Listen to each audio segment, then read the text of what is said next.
Heart of Darkness by Joseph Conrad. 1. The Nelly, a cruising yawl, swung to her anchor without a flutter of the sails, and was at rest. The flood had made, the wind was nearly calm, and being bound down the river, the only thing for it was to come to and wait for the turn of the tide. The sea reach of the Thames stretched before us like the beginning of an interminable waterway. In the offing the sea and the sky were welded together without a joint, and in the luminous space the tanned sails of the barges drifting up with the tide seemed to stand still in red clusters of canvas sharply peaked, with gleams of varnished sprits. A haze rested on the low shores that ran out to sea in vanishing flatness. The air was dark above Gravesend, and farther back still seemed condensed into a mournful gloom, brooding motionless over the biggest, and the greatest, town on earth.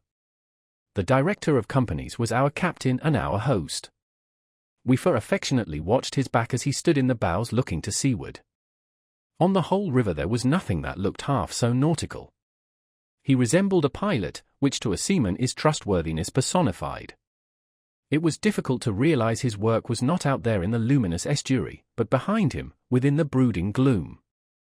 Between us there was, as I have already said somewhere, the bond of the sea. Besides holding our hearts together through long periods of separation, it had the effect of making us tolerant of each other's yarns, and even convictions. The lawyer, the best of old fellows, had, because of his many years and many virtues, the only cushion on deck, and was lying on the only rug. The accountant had brought out already a box of dominoes, and was toying architecturally with the bones. Marlow sat cross-legged right aft, leaning against the mizzenmast. He had sunken cheeks, a yellow complexion, a straight back, an ascetic aspect, and, with his arms dropped, the palms of hands outwards, resembled an idol.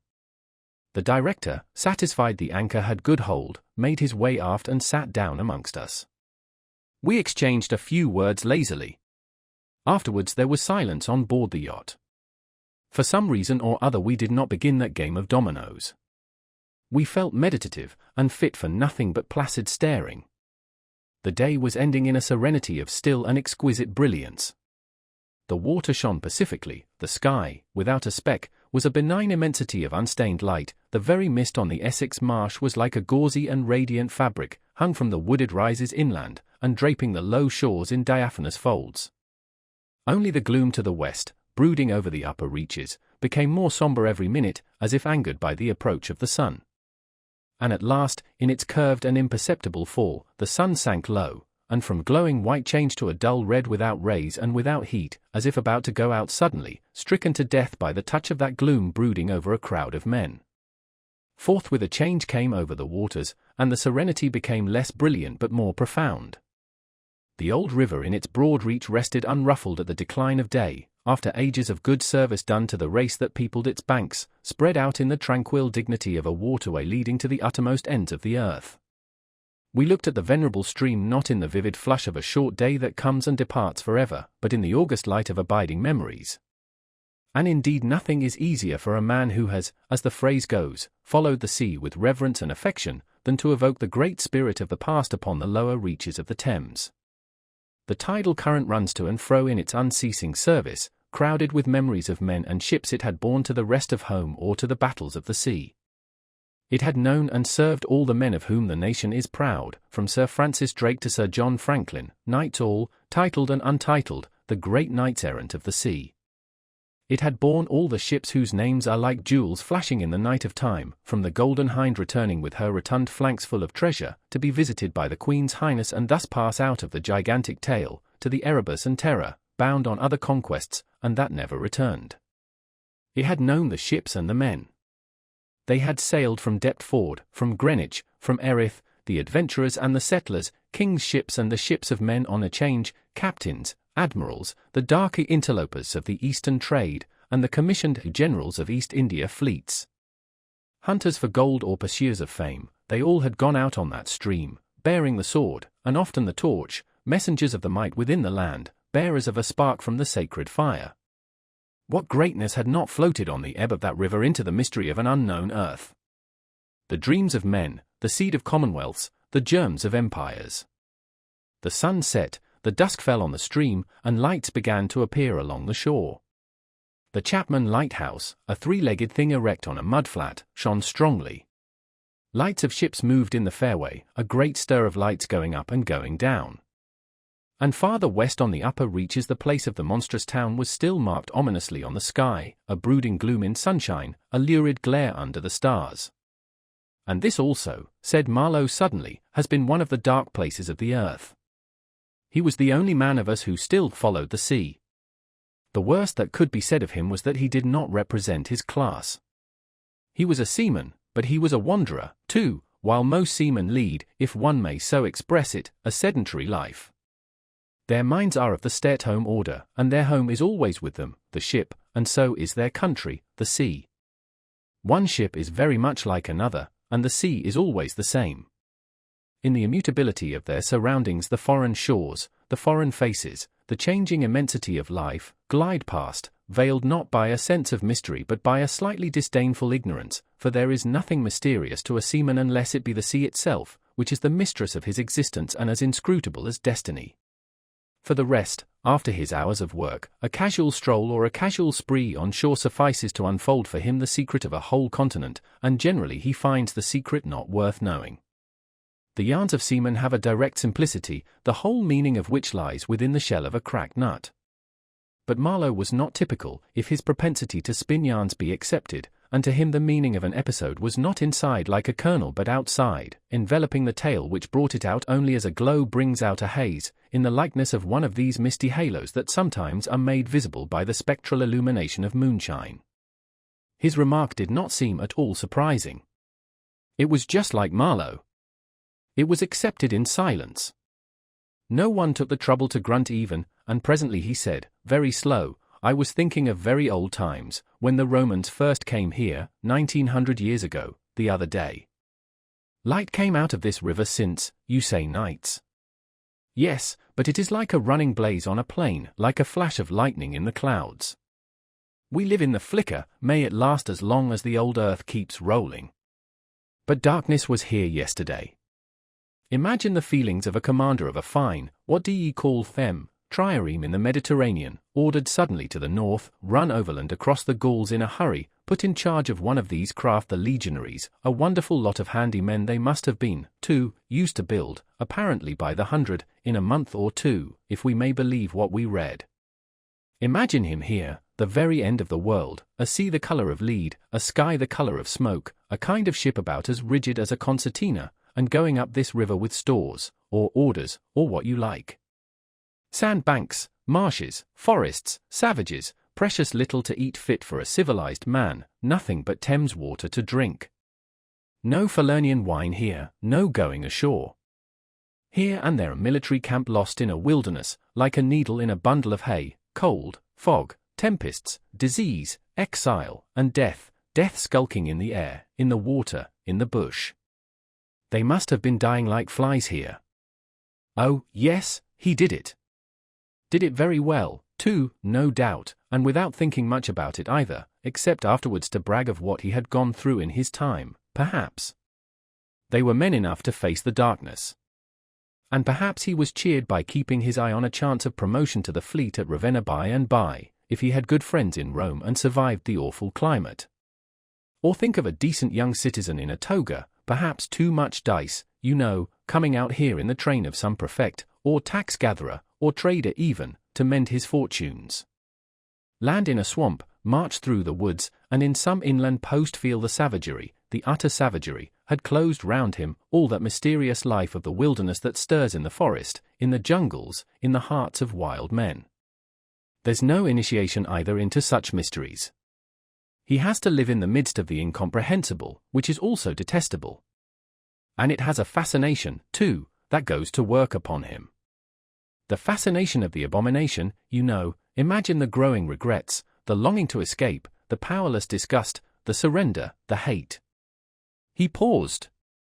Mind, he began again, lifting one arm from the elbow, the palm of the hand outwards, so that, with his legs folded before him, he had the pose of a Buddha preaching in European clothes and without a lotus flower. Mind, none of us would feel exactly like this. What saves us is efficiency, the devotion to efficiency. But these chaps were not much account, really. They were no colonists, their administration was merely a squeeze, and nothing more, I suspect. They were conquerors, and for that you want only brute force, nothing to boast of, when you have it, since your strength is just an accident arising from the weakness of others. They grabbed what they could get for the sake of what was to be got. It was just robbery with violence, aggravated murder on a great scale, and men going at it blind, as is very proper for those who tackle a darkness. The conquest of the earth, which mostly means the taking it away from those who have a different complexion or slightly flatter noses than ourselves, is not a pretty thing when you look into it too much. What redeems it is the idea only. An idea at the back of it, not a sentimental pretense but an idea, and an unselfish belief in the idea, something you can set up, and bow down before, and offer a sacrifice to. He broke off. Flames glided in the river, small green flames, red flames, white flames, pursuing, overtaking, joining, crossing each other, then separating slowly or hastily. The traffic of the great city went on in the deepening night upon the sleepless river. We looked on, waiting patiently. There was nothing else to do till the end of the flood, but it was only after a long silence, when he said, in a hesitating voice, "I suppose you fellows remember I did once turn freshwater sailor for a bit, that we knew we were fated, before the ebb began to run, to hear about one of Marlow's inconclusive experiences. I don't want to bother you much with what happened to me personally," he began, showing in this remark the weakness of many tellers of tales who seem so often unaware of what their audience would like best to hear, yet to understand the effect of it on me you ought to know how I got out there, what I saw, how I went up that river to the place where I first met the poor chapter. It was the farthest point of navigation and the culminating point of my experience. It seemed somehow to throw a kind of light on everything about me, and into my thoughts.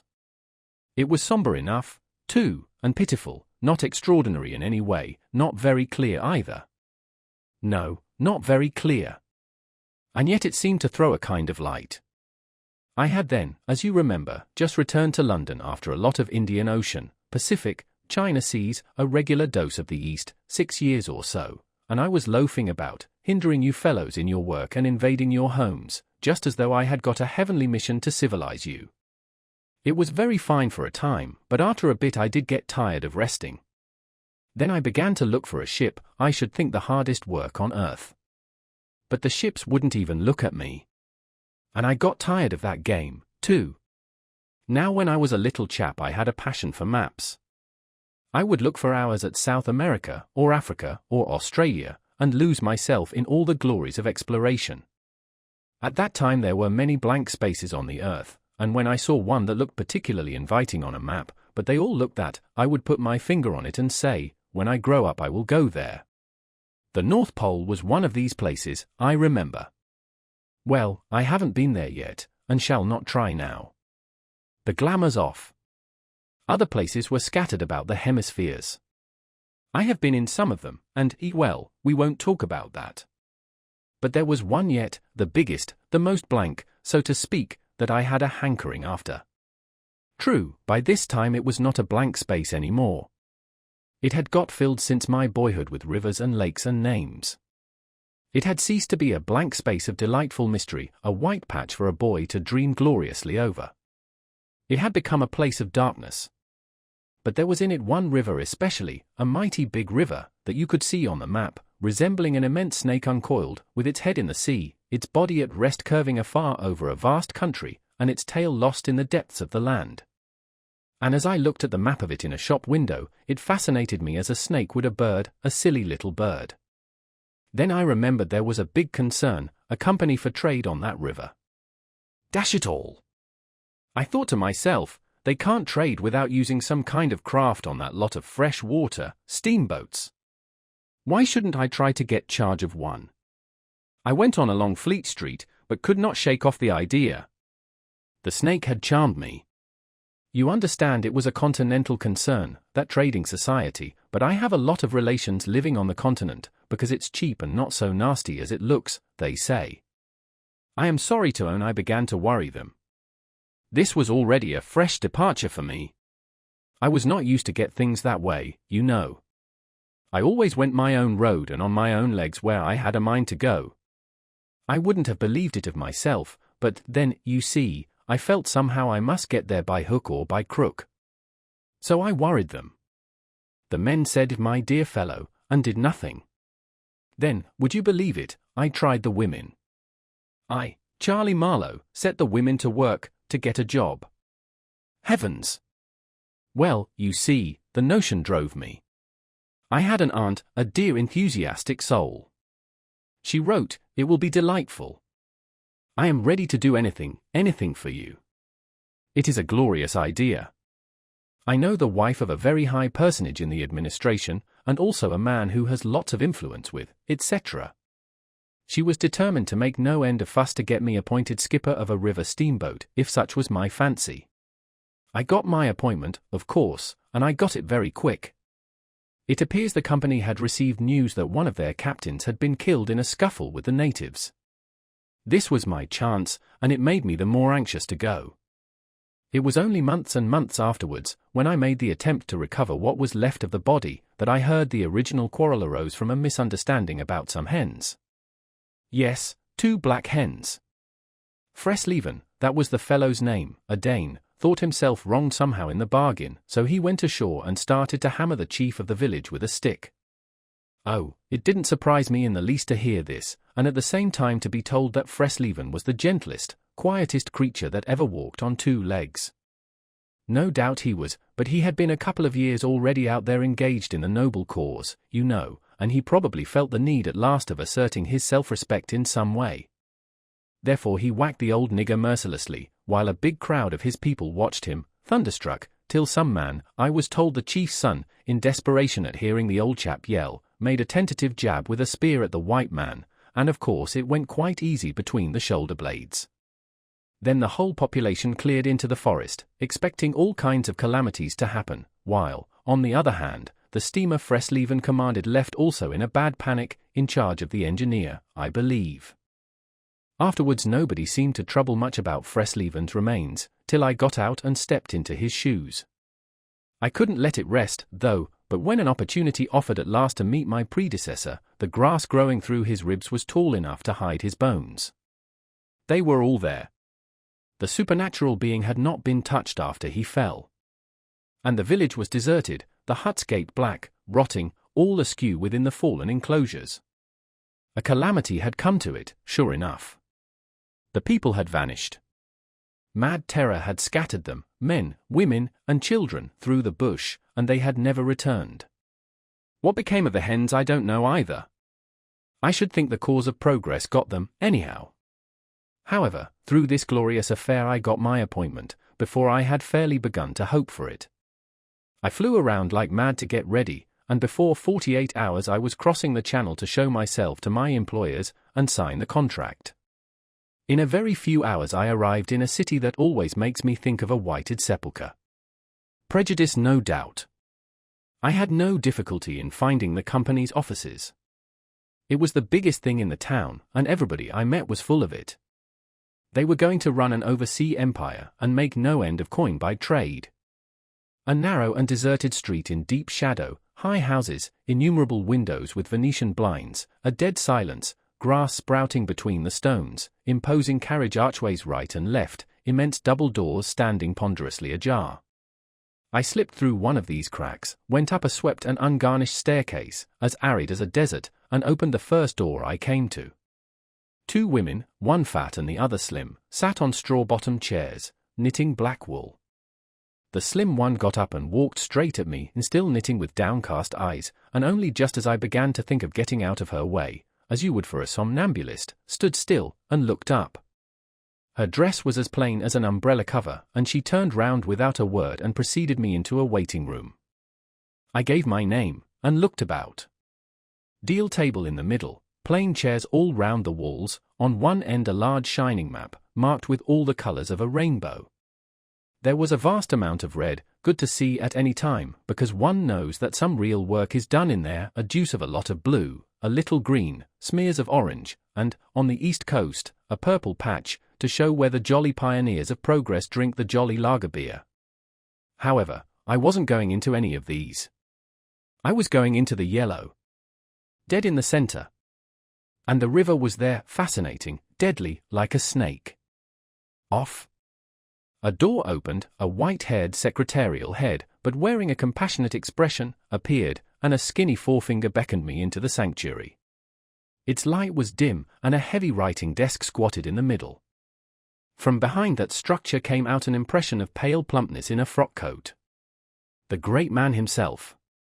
He was 5'6", I should judge, and had his grip on the handle-end of ever so many millions. He shook hands, I fancy, murmured vaguely, was satisfied with my French. Bon voyage.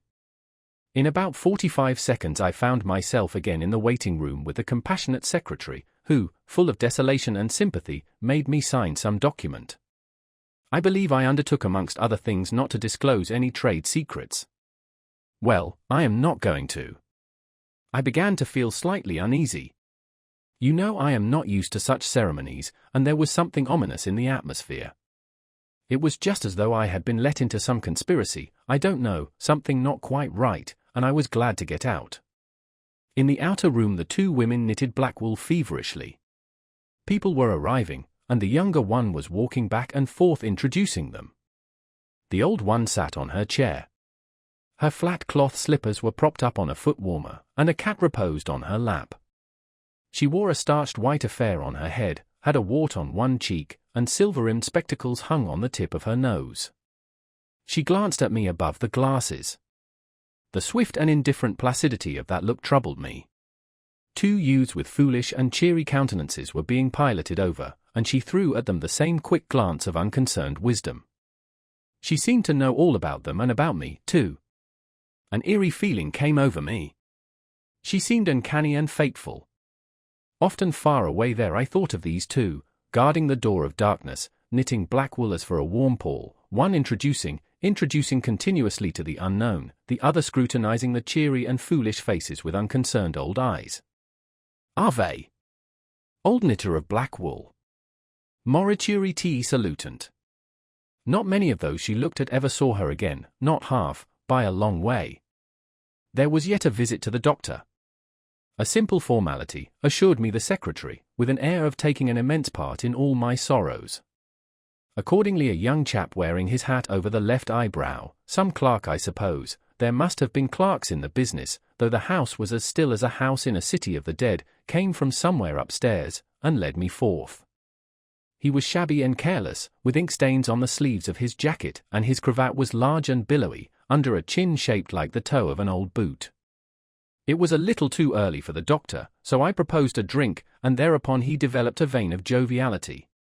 As we sat over our vermouths he glorified the company's business, and by I expressed casually my surprise at him not going out there. He became very cool and collected all at once. I am not such a fool as I look, quoth Plato to his disciples, he said sententiously, emptied his glass with great resolution, and we rose. The old doctor felt my pulse, evidently thinking of something else the while. Good for there, he mumbled, and then with a certain eagerness asked me whether I would let him measure my head. Rather surprised, I said yes, when he produced a thing like calipers and got the dimensions back and front and every way, taking notes carefully. He was an unshaven little man in a threadbare coat like a gabardine, with his feet in slippers, and I thought him a harmless fool. I always ask leave, in the interests of science, to measure the crania of those going out there, he said. And when they come back, too? I asked. Oh, I never see them, he remarked, and, moreover, the changes take place inside, you know. He smiled, as if at some quiet joke. So you are going out there? Famous. Interesting, too. He gave me a searching glance, and made another note. Ever any madness in your family? He asked, in a matter-of-fact tone. I felt very annoyed. Is that question in the interests of science, too? It would be, he said, without taking notice of my irritation, interesting for science to watch the mental changes of individuals, on the spot, but are you an alienist? I interrupted. Every doctor should become a little, answered that original, imperturbably. I have a little theory which you messers who go out there must help me to prove. This is my share in the advantages my country shall reap from the possession of such a magnificent dependency. The mere wealth I leave to others. Pardon my questions, but you are the first Englishman coming under my observation. I hastened to assure him I was not in the least typical. If I were, said I wouldn't be talking like this with you. "What you say is rather profound, and probably erroneous," he said, with a laugh. "Avoid irritation more than exposure to the sun. Adieu. How do you English say, eh? Goodbye. Ah. Goodbye. Adieu. In the tropics one must before everything keep calm." He lifted a warning forefinger. "Do calm, do calm. One thing more remained to do, say goodbye to my excellent aunt." I found her triumphant. I had a cup of tea, the last decent cup of tea for many days, and in a room that most soothingly looked just as you would expect a lady's drawing room to look, we had a long quiet chat by the fireside. In the course of these confidences it became quite plain to me I had been represented to the wife of the high dignitary, and goodness knows to how many more people besides, as an exceptional and gifted creature, a piece of good fortune for the company, a man you don't get hold of every day. Good heavens! And I was going to take charge of a 2-penny halfpenny river steamboat with a penny whistle attached. It appeared, however, I was also one of the workers, with a capital, you know. Something like an emissary of light, something like a lower sort of apostle. There had been a lot of such rot let loose in print and talk just about that time, and the excellent woman, living right in the rush of all that humbug, got carried off her feet. She talked about weaning those ignorant millions from their horrid ways, till, upon my word, she made me quite uncomfortable. I ventured to hint that the company was run for profit.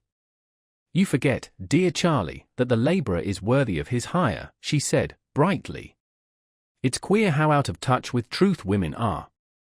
They live in a world of their own, and there has never been anything like it, and never can be.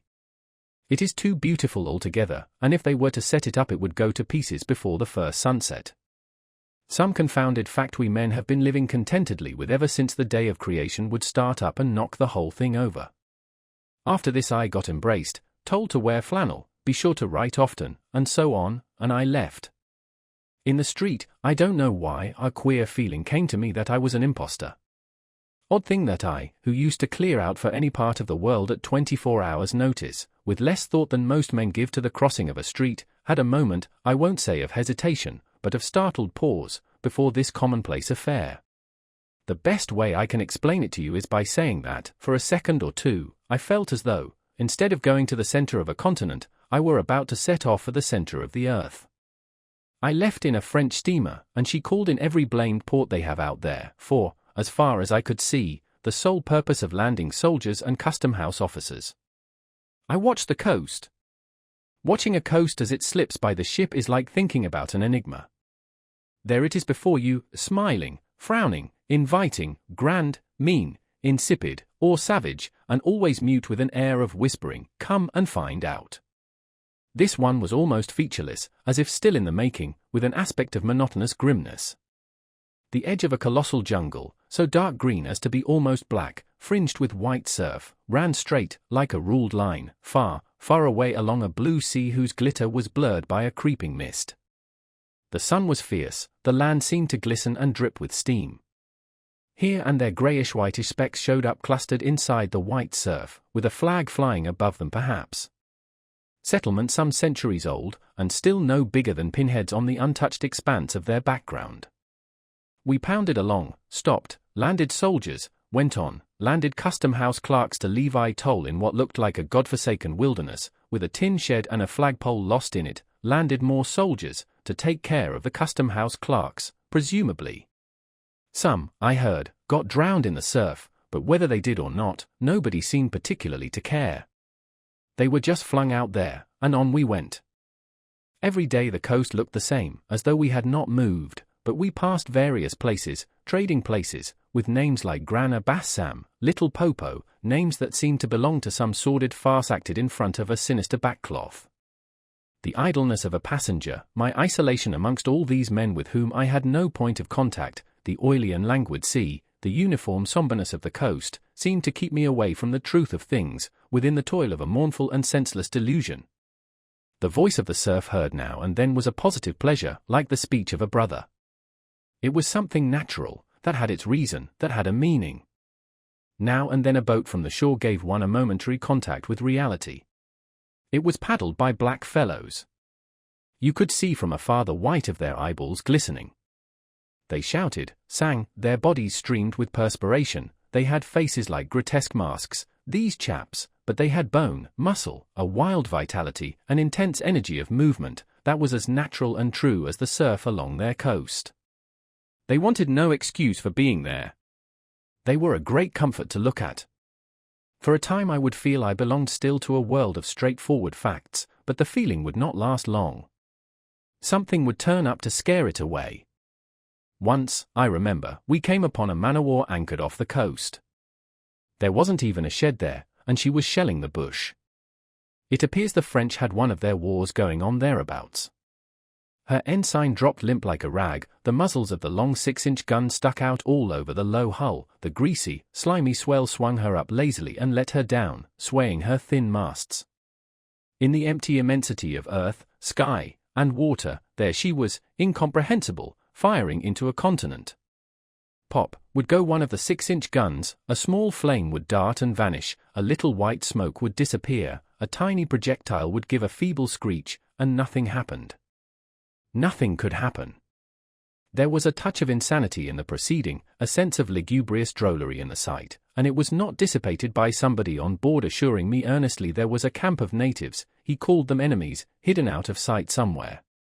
We gave her her letters, I heard the men in that lonely ship were dying of fever at the rate of 3 a day, and went on.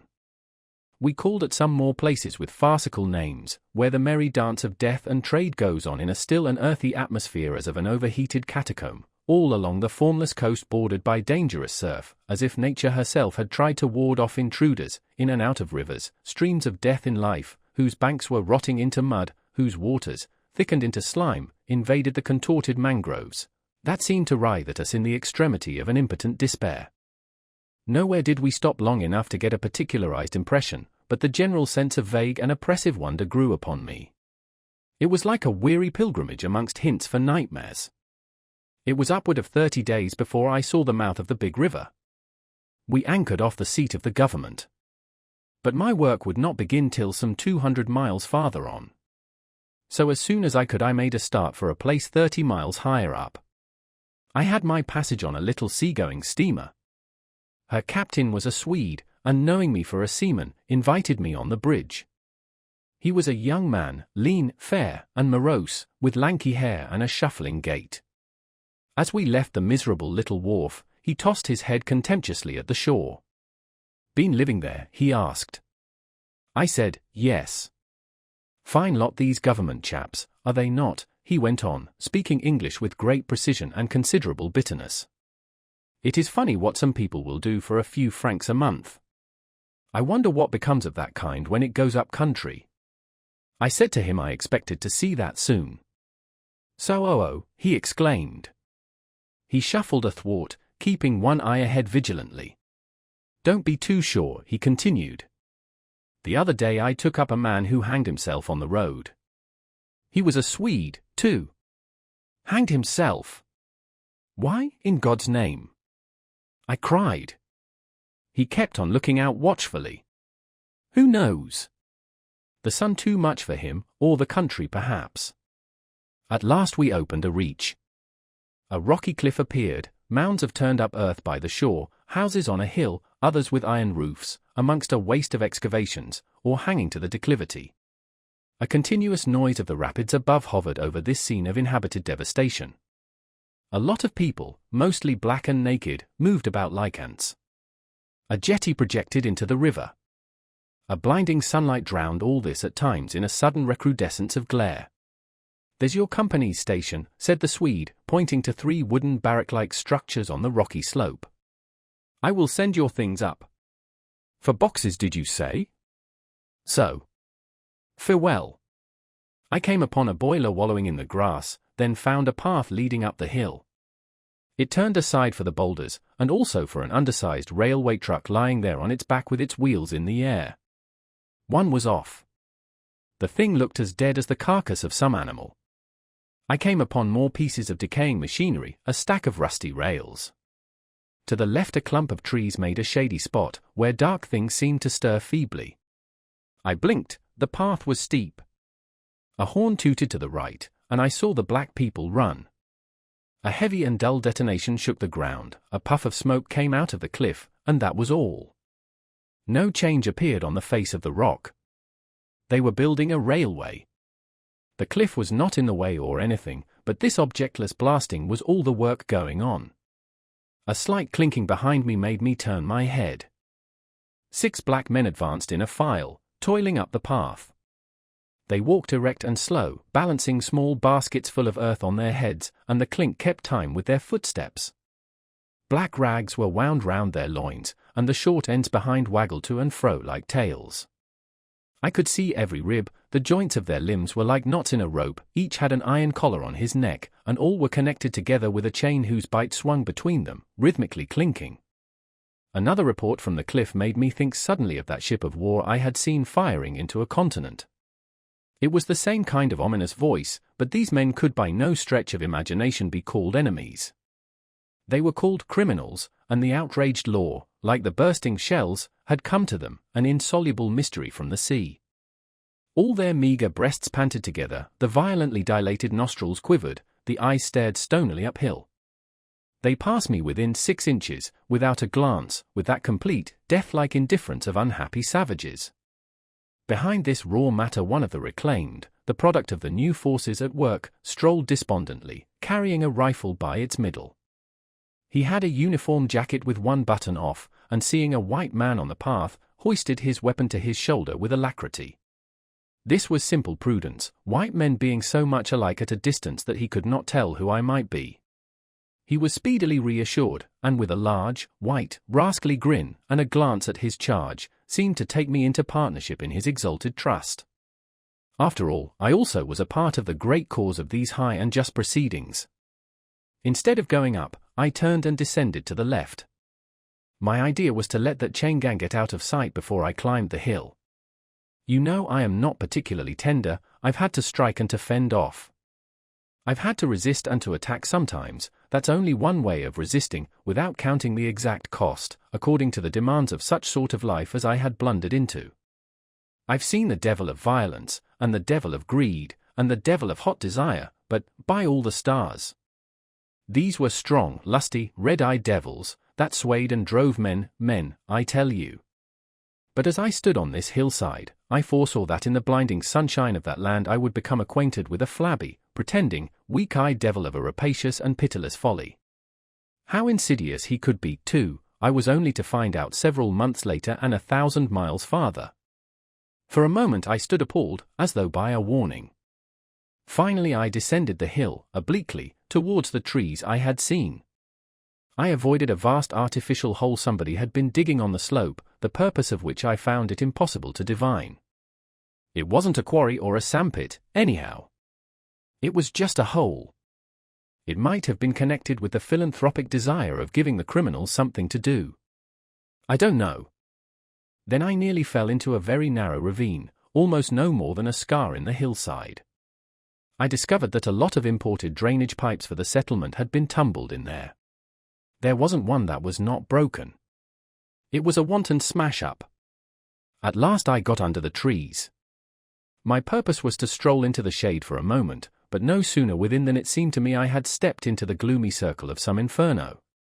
The rapids were near, and an uninterrupted, uniform, headlong, rushing noise filled the mournful stillness of the grove, where not a breath stirred, not a leaf moved, with a mysterious sound, as though the tearing pace of the launched earth had suddenly become audible. Black shapes crouched, lay, sat between the trees leaning against the trunks, clinging to the earth, half coming out, half effaced within the dim light, in all the attitudes of pain, abandonment, and despair.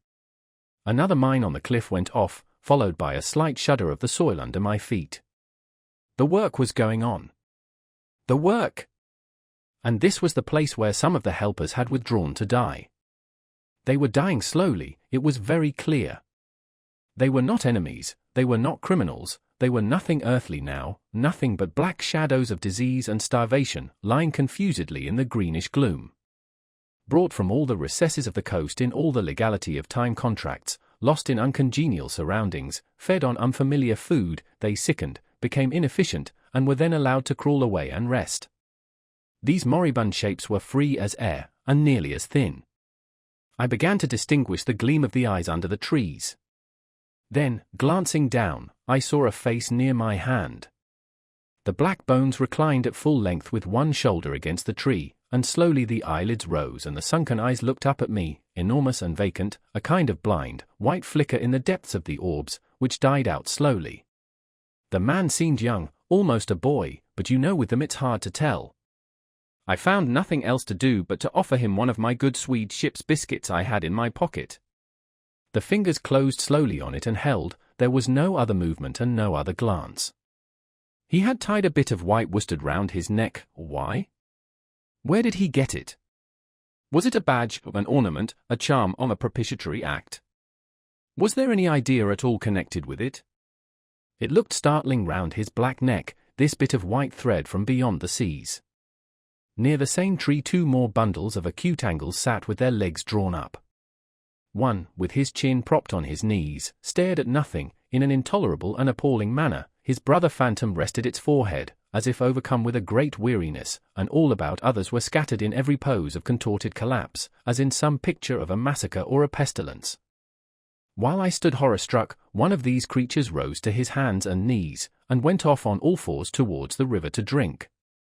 He lapped out of his hand, then sat up in the sunlight, crossing his shins in front of him, and after a time let his woolly head fall on his breastbone. I didn't want any more loitering in the shade, and I made haste towards the station. When near the buildings I met a white man, in such an unexpected elegance of get-up that in the first moment I took him for a sort of vision. I saw a high starched collar, white cuffs, a light alpaca jacket, snowy trousers, a clean necktie, and varnished boots. No hat. Hair parted, brushed, oiled, under a green-lined parasol held in a big white hand. He was amazing, and had a penholder behind his ear. I shook hands with this miracle, and I learned he was the company's chief accountant, and that all the bookkeeping was done at this station. He had come out for a moment, he said, to get a breath of fresh air. The expression sounded wonderfully odd, with its suggestion of sedentary desk life. I wouldn't have mentioned the fellow to you at all, only it was from his lips that I first heard the name of the man who is so indissolubly connected with the memories of that time. Moreover, I respected the fellow. Yes, I respected his collars, his vast cuffs, his brushed hair. His appearance was certainly that of a hairdresser's dummy, but in the great demoralization of the land he kept up his appearance. That's backbone. His starched collars and got-up shirt fronts were achievements of character. He had been out nearly 3 years, and, later, I could not help asking him how he managed to sport such linen. He had just the faintest blush, and said modestly, "I've been teaching one of the native women about the station." It was difficult. She had a distaste for the work. Thus this man had verily accomplished something. And he was devoted to his books, which were in apple pie order. Everything else in the station was in a muddle: heads, things, buildings.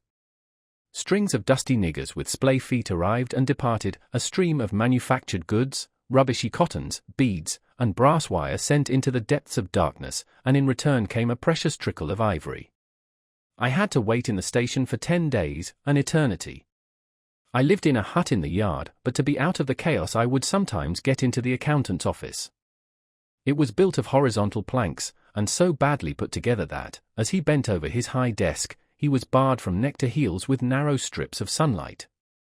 There was no need to open the big shutter to see. It was hot there, too. Big flies buzzed fiendishly, and did not sting, but stabbed. I sat generally on the floor, while, of faultless appearance, and even slightly scented, perching on a high stool, he wrote. Sometimes he stood up for exercise. When a truckle bed with a sick man, some invalid agent from up country, was put in there, he exhibited a gentle annoyance. The groans of this sick person, he said, distract my attention. And without that it is extremely difficult to guard against clerical errors in this climate. One day he remarked, without lifting his head, in the interior you will no doubt meet Mr. Kurtz. On my asking who Mr. Kurtz was, he said he was a first-class agent, and seeing my disappointment at this information, he added slowly, laying down his pen, he is a very remarkable person. Further questions elicited from him that Mr. Kurtz was at present in charge of a trading post, a very important one, in the true Ivra country, at the very bottom of there. Sends in as much ivory as all the others put together, he began to write again. The sick man was too ill to groan. The flies buzzed in a great piece. Suddenly there was a growing murmur of voices and a great tramping of feet. A caravan had come in. A violent babble of uncouth sounds burst out on the other side of the planks. All the carriers were speaking together, and in the midst of the uproar the lamentable voice of the chief agent was heard giving it up tearfully for the 20th time that day. He rose slowly. "What a frightful row," he said.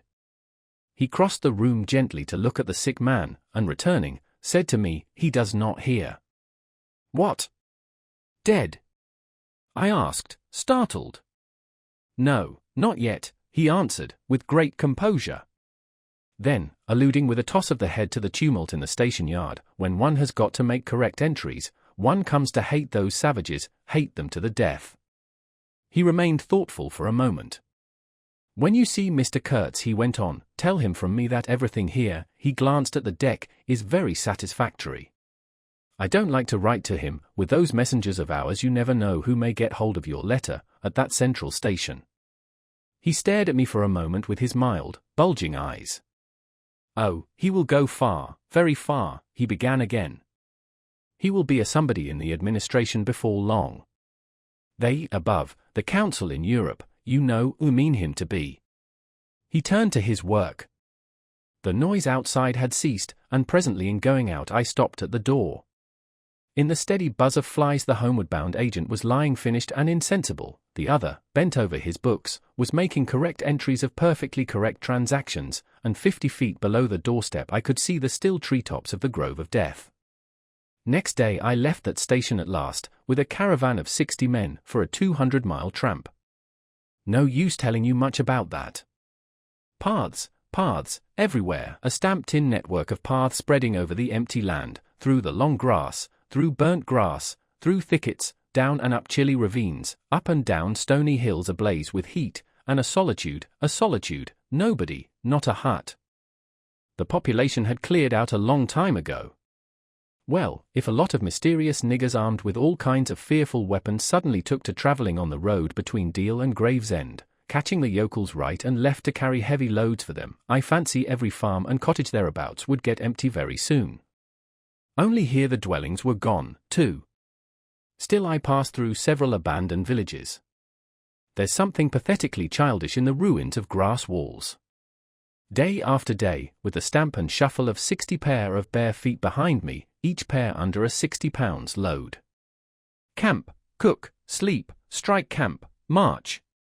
Now and then a carrier dead in harness, at rest in the long grass near the path, with an empty watergourd and his long staff lying by his side. A great silence around and above. Perhaps on some quiet night the tremor of far-off drums, sinking, swelling, a tremor vast, faint, a sound weird, appealing, suggestive, and wild, and perhaps with as profound a meaning as the sound of bells in a Christian country.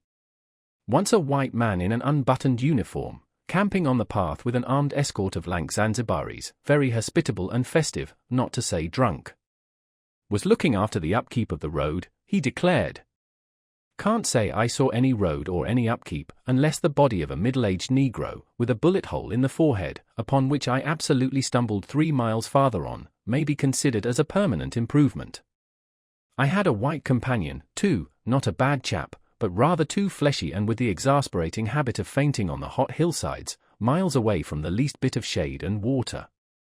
Annoying, you know, to hold your own coat like a parasol over a man's head while he is coming to. I couldn't help asking him once what he meant by coming there at all. To make money, of course. What do you think, he said, scornfully. Then he got fever and had to be carried in a hammock slung under a pole. As he weighed 16 stone I had no end of rows with the carriers. They jibbed, ran away, sneaked off with their loads in the night, quite a mutiny. So, one evening, I made a speech in English with gestures, not one of which was lost to the 60 pairs of eyes before me, and the next morning I started the hammock off in front all right. An hour afterwards I came upon the whole concern wrecked in a bush, man, hammock, groans, blankets, horrors. The heavy pole had skinned his poor nose. He was very anxious for me to kill somebody, but there wasn't the shadow of a carrier near. I remembered the old doctor. It would be interesting for science to watch the mental changes of individuals, on the spot. I felt I was becoming scientifically interesting. However, all that is to no purpose. On the 15th day I came in sight of the big river again, and hobbled into the central station. It was on a backwater surrounded by scrub and forest, with a pretty border of smelly mud on one side, and on the three others enclosed by a crazy fence of rushes. A neglected gap was all the gate it had, and the first glance at the place was enough to let you see the flabby devil was running that show. White men with long staves in their hands appeared languidly from amongst the buildings, strolling up to take a look at me, and then retired out of sight somewhere. One of them, a stout, excitable chap with black moustaches, informed me with great volubility and many digressions, as soon as I told him who I was, that my steamer was at the bottom of the river. I was thunderstruck. What? How? Why? Oh, it was all right. The manager himself was there. All quite correct. Everybody had behaved splendidly. Splendidly. You must, he said in agitation, go and see the general manager at once. He is waiting. I did not see the real significance of that wreck at once. I fancy I see it now, but I am not sure, not at all. Certainly the affair was too stupid, when I think of it, to be altogether natural. Still. But at the moment it presented itself simply as a confounded nuisance. The steamer was sunk. They had started 2 days before in a sudden hurry up the river with the manager on board, in charge of some volunteer skipper, and before they had been out 3 hours they tore the bottom out of her on stones, and she sank near the south bank. I asked myself what I was to do there, now my boat was lost. As a matter of fact, I had plenty to do in fishing my command out of the river. I had to set about it the very next day. That, and the repairs when I brought the pieces to the station, took some months. My first interview with the manager was curious. He did not ask me to sit down after my 20-mile walk that morning. He was commonplace in complexion, in features, in manners, and in voice. He was of middle size and of ordinary build. His eyes, of the usual blue, were perhaps remarkably cold, and he certainly could make his glance fall on one as trenchant and heavy as an axe. But even at these times the rest of his person seemed to disclaim the intention. Otherwise there was only an indefinable, faint expression of his lips, something stealthy, a smile, not a smile, I remember it, but I can't explain. It was unconscious, this smile was, though just after he had said something it got intensified for an instant. It came at the end of his speeches like a seal applied on the words to make the meaning of the commonest phrase appear absolutely inscrutable. He was a common trader, from his youth up employed in these parts, nothing more. He was obeyed, yet he inspired neither love nor fear, nor even respect. He inspired uneasiness. That was it. Uneasiness. Not a definite mistrust, just uneasiness, nothing more. You have no idea how effective such a faculty can be. He had no genius for organizing, for initiative, or for order even. That was evident in such things as the deplorable state of the station. He had no learning, and no intelligence. His position had come to him, why? Perhaps because he was never ill. He had served 3 terms of 3 years out there. Because triumphant health in the general rout of constitutions is a kind of power in itself. When he went home on leave he rioted on a large scale, pompously. Jack ashore, with a difference, in externals only. This one could gather from his casual talk. He originated nothing, he could keep the routine going, that's all. But he was great. He was great by this little thing that it was impossible to tell what could control such a man. He never gave that secret away. Perhaps there was nothing within him.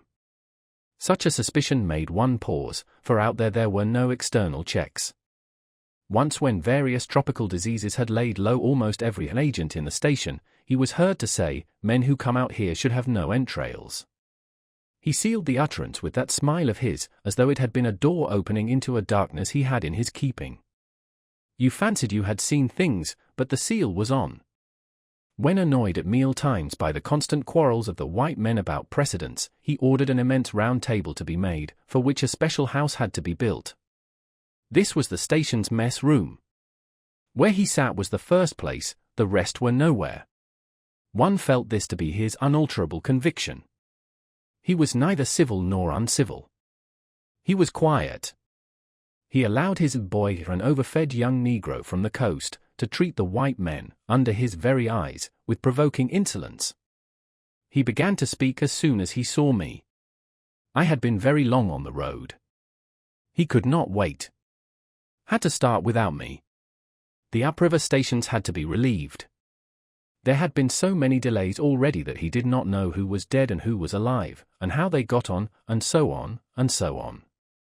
He paid no attention to my explanations, and, playing with a stick of sealing wax, repeated several times that the situation was very grave, very grave.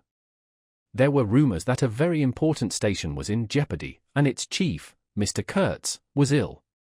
Hoped it was not true. Mr. Kurtz was. I felt weary and irritable. Hang Kurtz, I thought. I interrupted him by saying I had heard of Mr. Kurtz on the coast. Ah. So they talk of him down there, he murmured to himself. Then he began again, assuring me Mr. Kurtz was the best agent he had, an exceptional man, of the greatest importance to the company, therefore I could understand his anxiety. He was, he said, very, very uneasy.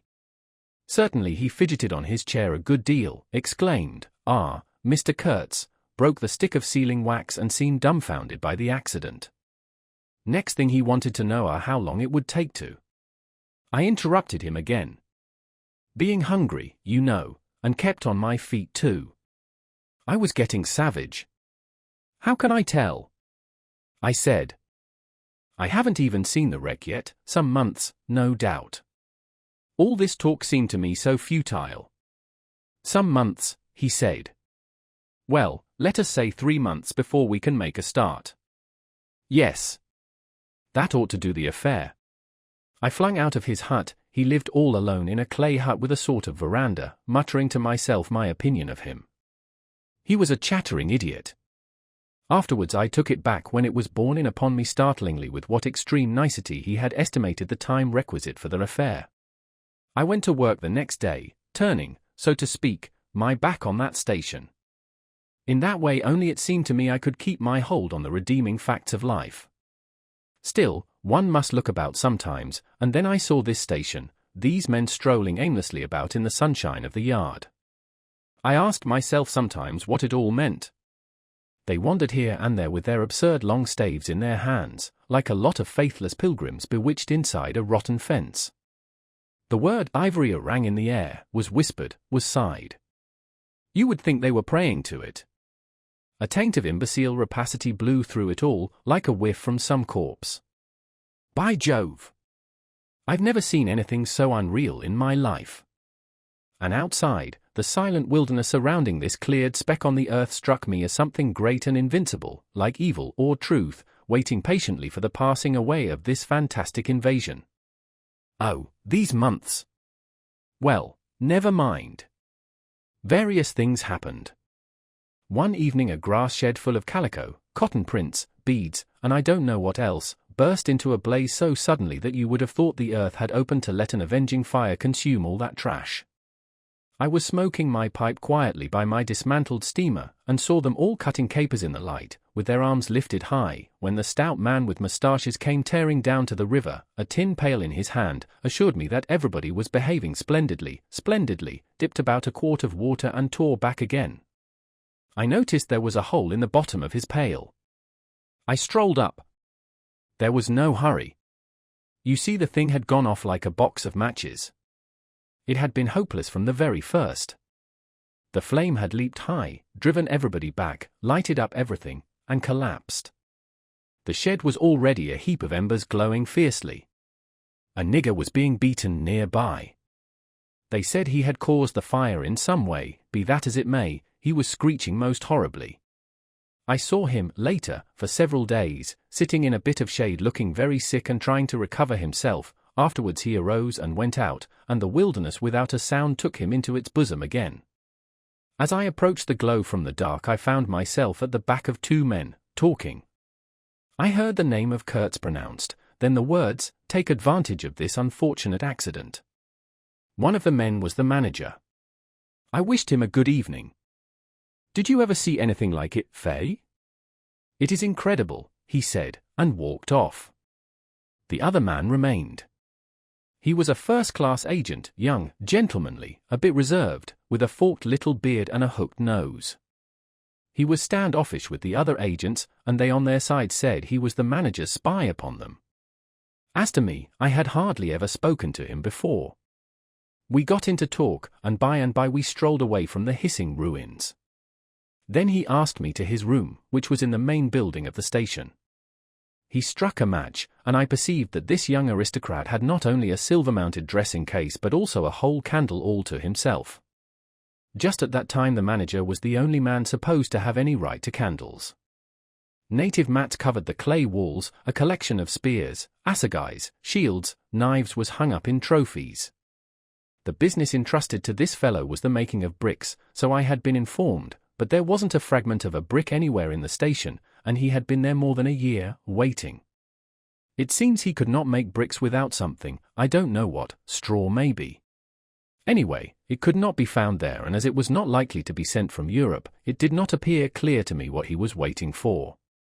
An act of special creation perhaps. However, they were all waiting, all the 16 or 20 pilgrims of them, for something, and upon my word it did not seem an uncongenial occupation, from the way they took it, though the only thing that ever came to them was disease, as far as I could see. They beguiled the time by backbiting and intriguing against each other in a foolish kind of way. There was an air of plotting about that station, but nothing came of it, of course. It was as unreal as everything else, as the philanthropic pretense of the whole concern, as their talk, as their government, as their show of work. The only real feeling was a desire to get appointed to a trading post where ivory was to be had, so that they could earn percentages.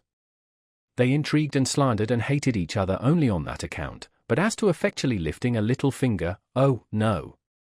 By heavens! There is something after all in the world allowing one man to steal a horse while another must not look at a halter. Steal a horse straight out. Very well. He has done it. Perhaps he can ride. But there is a way of looking at a halter that would provoke the most charitable of saints into a kick. I had no idea why he wanted to be sociable, but as we chatted in there it suddenly occurred to me the fellow was trying to get at something, in fact, pumping me.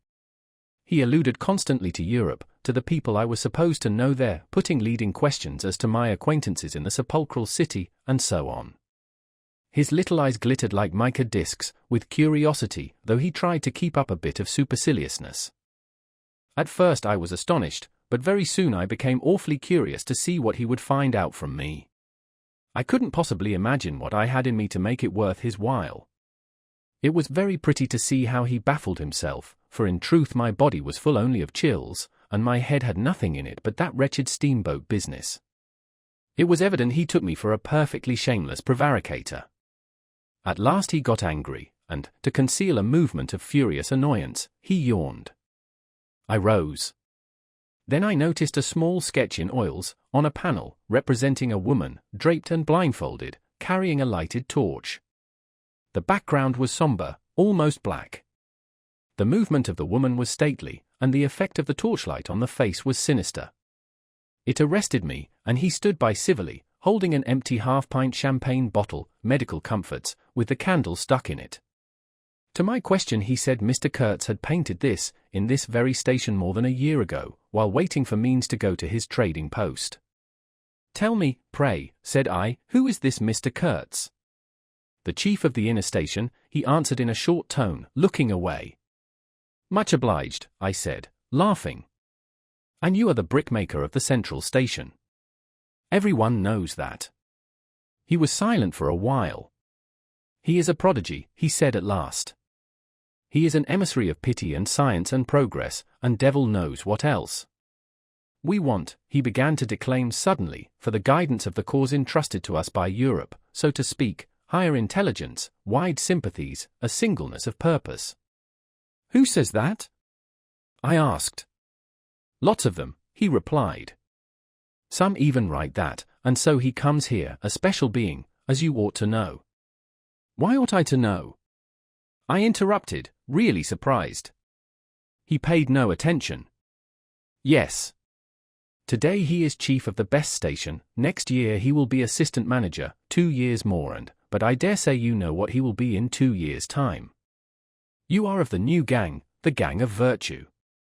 The same people who sent him specially also recommended you. Oh, don't say no. I've my own eyes to trust. Light dawned upon me. My dear aunt's influential acquaintances were producing an unexpected effect upon that young man. I nearly burst into a laugh. Do you read the company's confidential correspondence? I asked. He hadn't a word to say. It was great fun. When Mr. Kurtz, I continued, severely, is general manager, you won't have the opportunity. He blew the candle out suddenly, and we went outside. The moon had risen. Black figures strolled about listlessly, pouring water on the glow, whence proceeded a sound of hissing, steam ascended in the moonlight, the beaten nigger groaned somewhere. What a row the brute makes, said the indefatigable man with the moustaches, appearing near us. Serve him right. Transgression, punishment, bang. Pitiless, pitiless. That's the only way. This will prevent all conflagrations for the future. I was just telling the manager, he noticed my companion, and became crestfallen all at once. Not in bed yet, he said, with a kind of servile heartiness, it's so natural. Ah! Danger, agitation. He vanished. I went on to the riverside, and the other followed me. I heard a scathing murmur at my ear, heap of muffs, go to. The pilgrims could be seen in knots gesticulating, discussing. Several had still their staves in their hands. I verily believe they took these sticks to bed with them. Beyond the fence the forest stood up spectrally in the moonlight, and through that dim stir, through the faint sounds of that lamentable courtyard, the silence of the land went home to one's very heart, its mystery, its greatness, the amazing reality of its concealed life. The hurt nigger moaned feebly somewhere nearby, and then fetched a deep sigh that made me mend my pace away from there. I felt a hand introducing itself under my arm. My dear sir, said the fellow, I don't want to be misunderstood, and especially by you, who will see Mr. Kurtz long before I can have that pleasure. I wouldn't like him to get a false idea of my disposition. I let him run on, this papier-mâché Mephistopheles, and it seemed to me that if I tried I could poke my forefinger through him, and would find nothing inside but a little loose dirt, maybe. He, don't you see, had been planning to be assistant manager by and by under the present man, and I could see that the coming of that Kurtz had upset them both not a little. He talked precipitately, and I did not try to stop him. I had my shoulders against the wreck of my steamer, hauled up on the slope like a carcass of some big river animal. The smell of mud, of Primeval mud, by Jove, was in my nostrils, the high stillness of Primeval forest was before my eyes, there were shiny patches on the Black Creek. The moon had spread over everything a thin layer of silver, over the rank grass, over the mud, upon the wall of matted vegetation standing higher than the wall of a temple, over the great river I could see through a somber gap glittering, as it flowed broadly by without a murmur.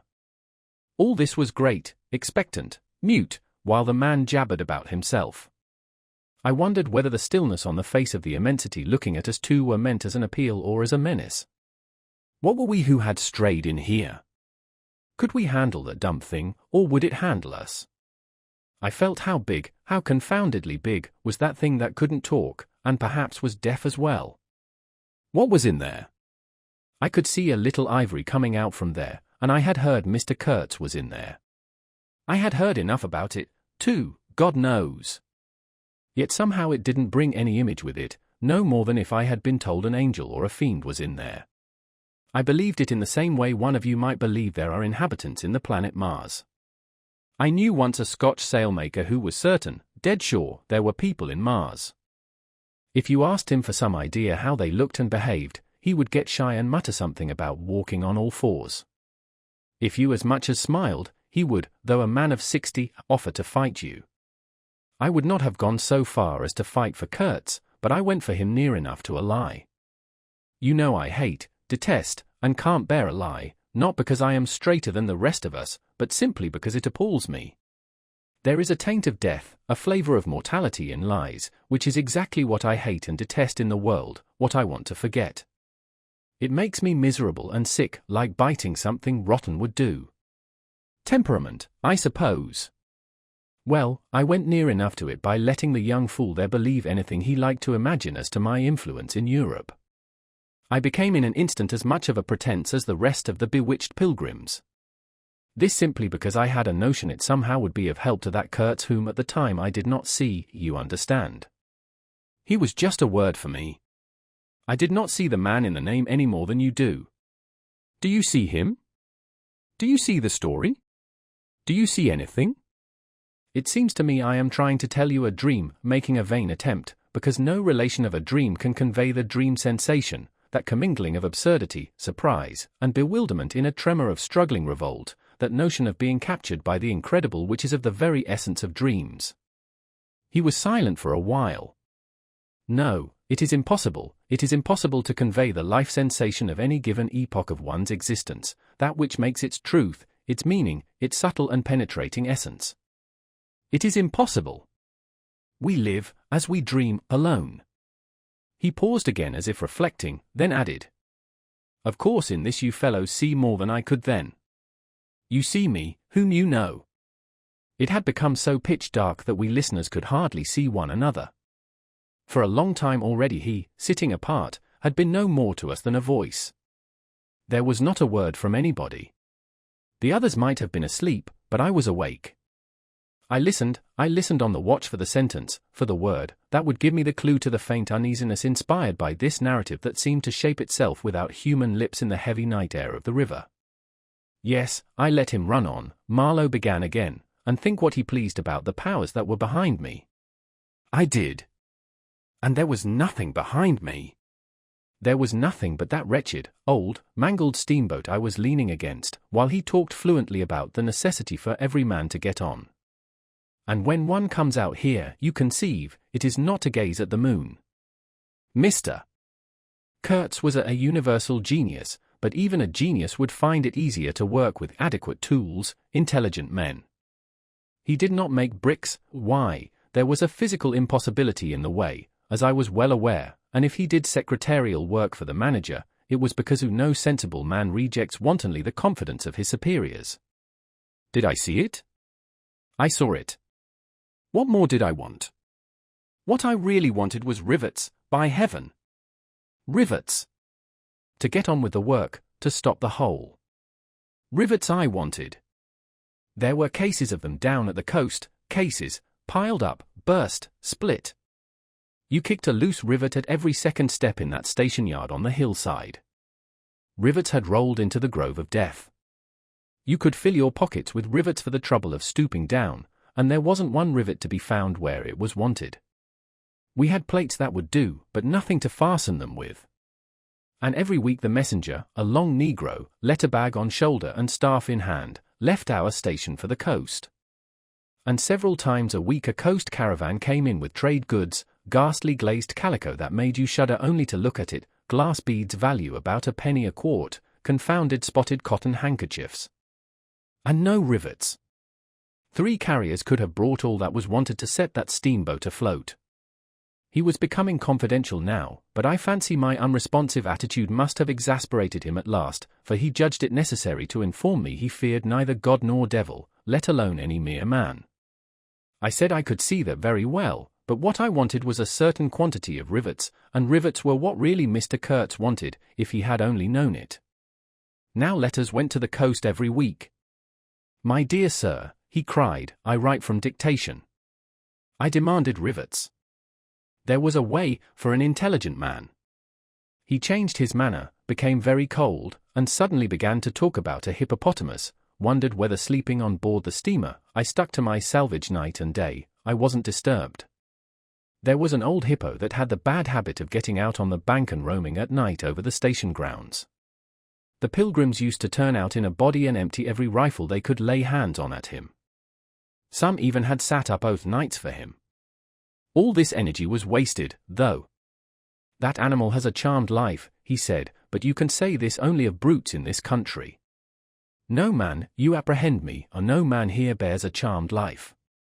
He stood there for a moment in the moonlight with his delicate hooked nose set a little askew, and his mica eyes glittering without a wink, then, with a curt good night, he strode off. I could see he was disturbed and considerably puzzled, which made me feel more hopeful than I had been for days. It was a great comfort to turn from that chap to my influential friend, the battered, twisted, ruined, tin-pot steamboat. I clambered on board. She rang under my feet like an empty Huntley and Palmer biscuit tin kicked along a gutter. She was nothing so solid in make, and rather less pretty in shape, but I had expended enough hard work on her to make me love her. No influential friend would have served me better. She had given me a chance to come out a bit, to find out what I could do. No, I don't like work. I had rather laze about and think of all the fine things that can be done. I don't like work, no man does, but I like what is in the work, the chance to find yourself. Your own reality, for yourself, not for others, what no other man can ever know. They can only see the mere show, and never can tell what it really means. I was not surprised to see somebody sitting aft, on the deck, with his legs dangling over the mud. You see, I rather chummed with the few mechanics there were in that station, whom the other pilgrims naturally despised, on account of their imperfect manners, I suppose. This was the foreman, a boiler-maker by trade, a good worker. He was a lank, bony, yellow-faced man, with big intense eyes. His aspect was worried, and his head was as bald as the palm of my hand, but his hair in falling seemed to have stuck to his chin, and had prospered in the new locality, for his beard hung down to his waist. He was a widower with 6 young children. He had left them in charge of a sister of his to come out there, and the passion of his life was pigeon flying. He was an enthusiast and a connoisseur. He would rave about pigeons. After work hours he used sometimes to come over from his hut for a talk about his children and his pigeons. At work, when he had to crawl in the mud under the bottom of the steamboat, he would tie up that beard of his in a kind of white serviette he brought for the purpose. It had loops to go over his ears. In the evening he could be seen squatted on the bank rinsing that wrapper in the creek with great care, then spreading it solemnly on a bush to dry. I slapped him on the back and shouted, "We shall have rivets." He scrambled to his feet exclaiming, "No." Rivets, as though he couldn't believe his ears. Then in a low voice, "You, eh?" I don't know why we behaved like lunatics. I put my finger to the side of my nose and nodded mysteriously. "Good for you," he cried, snapped his fingers above his head, lifting one foot. I tried a jig. We capered on the iron deck. A frightful clatter came out of that hulk, and the virgin forest on the other bank of the creek sent it back in a thundering roll upon the sleeping station. It must have made some of the pilgrims sit up in their hovels. A dark figure obscured the lighted doorway of the manager's hut, vanished, then, a second or so after, the doorway itself vanished, too. We stopped, and the silence driven away by the stamping of our feet flowed back again from the recesses of the land. The great wall of vegetation, an exuberant and entangled mass of trunks, branches, leaves, boughs, festoons, motionless in the moonlight, was like a rioting invasion of soundless life, a rolling wave of plants, piled up, crested, ready to topple over the creek, to sweep every little man of us out of his little existence. And it moved not. A deadened burst of mighty splashes and snorts reached us from afar, as though an ichthyosaurus had been taking a bath of glitter in the great river. "After all," said the boiler-maker in a reasonable tone, "why shouldn't we get the rivets?" "Why not, indeed?" I did not know of any reason why we shouldn't. "They'll come in 3 weeks," I said confidently. But they didn't. Instead of rivets there came an invasion, an infliction, a visitation. It came in sections during the next 3 weeks, each section headed by a donkey carrying a white man in new clothes and tan shoes, bowing from that elevation right and left to the impressed pilgrims. A quarrelsome band of footsore sulky niggers trod on the heels of the donkey, a lot of tents, camp stools, tin boxes, white cases, brown bales would be shot down in the courtyard, and the air of mystery would deepen a little over the muddle of the station. 5 such installments came, with their absurd air of disorderly flight with the loot of innumerable outfit shops and provision stores, that, one would think, they were lugging, after a raid, into the wilderness for equitable division. It was an inextricable mess of things decent in themselves but that human folly made look like the spoils of thieving. This devoted band called itself the El Dorado Exploring Expedition, and I believe they were sworn to secrecy. Their talk, however, was the talk of sordid buccaneers. It was reckless without hardihood, greedy without audacity, and cruel without courage. There was not an atom of foresight or of serious intention in the whole batch of them, and they did not seem aware these things are wanted for the work of the world. To tear treasure out of the bowels of the land was their desire, with no more moral purpose at the back of it than there is in burglars breaking into a safe. Who paid the expenses of the noble enterprise I don't know, but the uncle of our manager was leader of that lot. In exterior he resembled a butcher in a poor neighborhood, and his eyes had a look of sleepy cunning. He carried his fat paunch with ostentation on his short legs, and during the time his gang infested the station spoke to no one but his nephew. You could see these two roaming about all day long with their heads close together in an everlasting confab. I had given up worrying myself about the rivets. One's capacity for that kind of folly is more limited than you would suppose.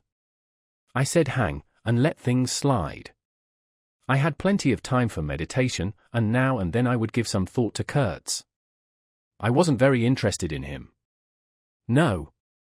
Still, I was curious to see whether this man, who had come out equipped with moral ideas of some sort, would climb to the top after all, and how he would set about his work when there. 2.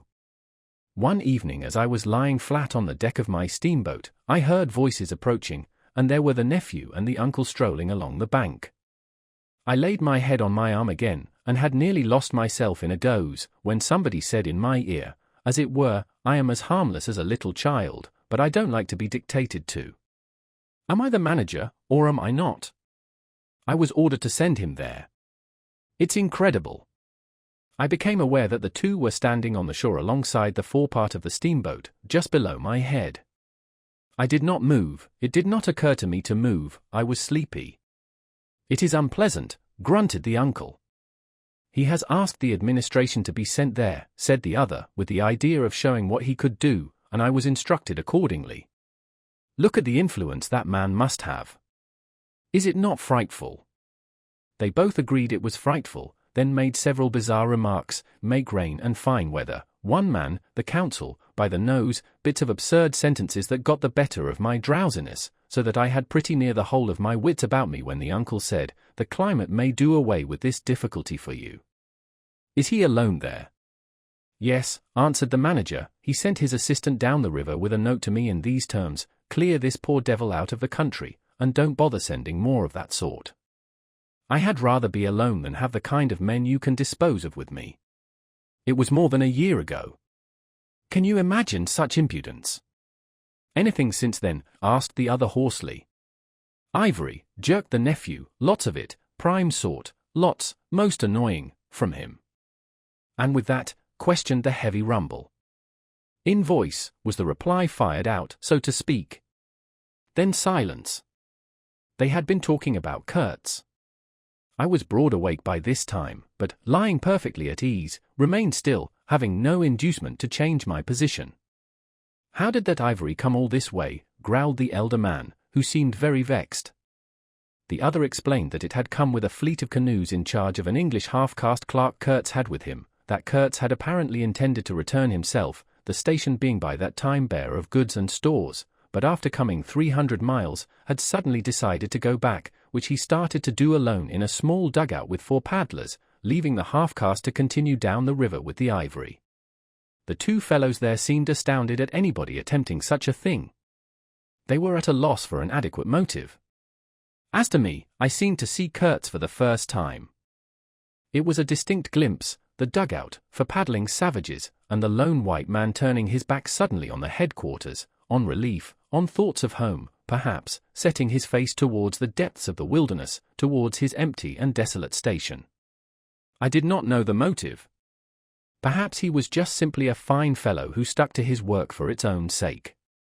His name, you understand, had not been pronounced once.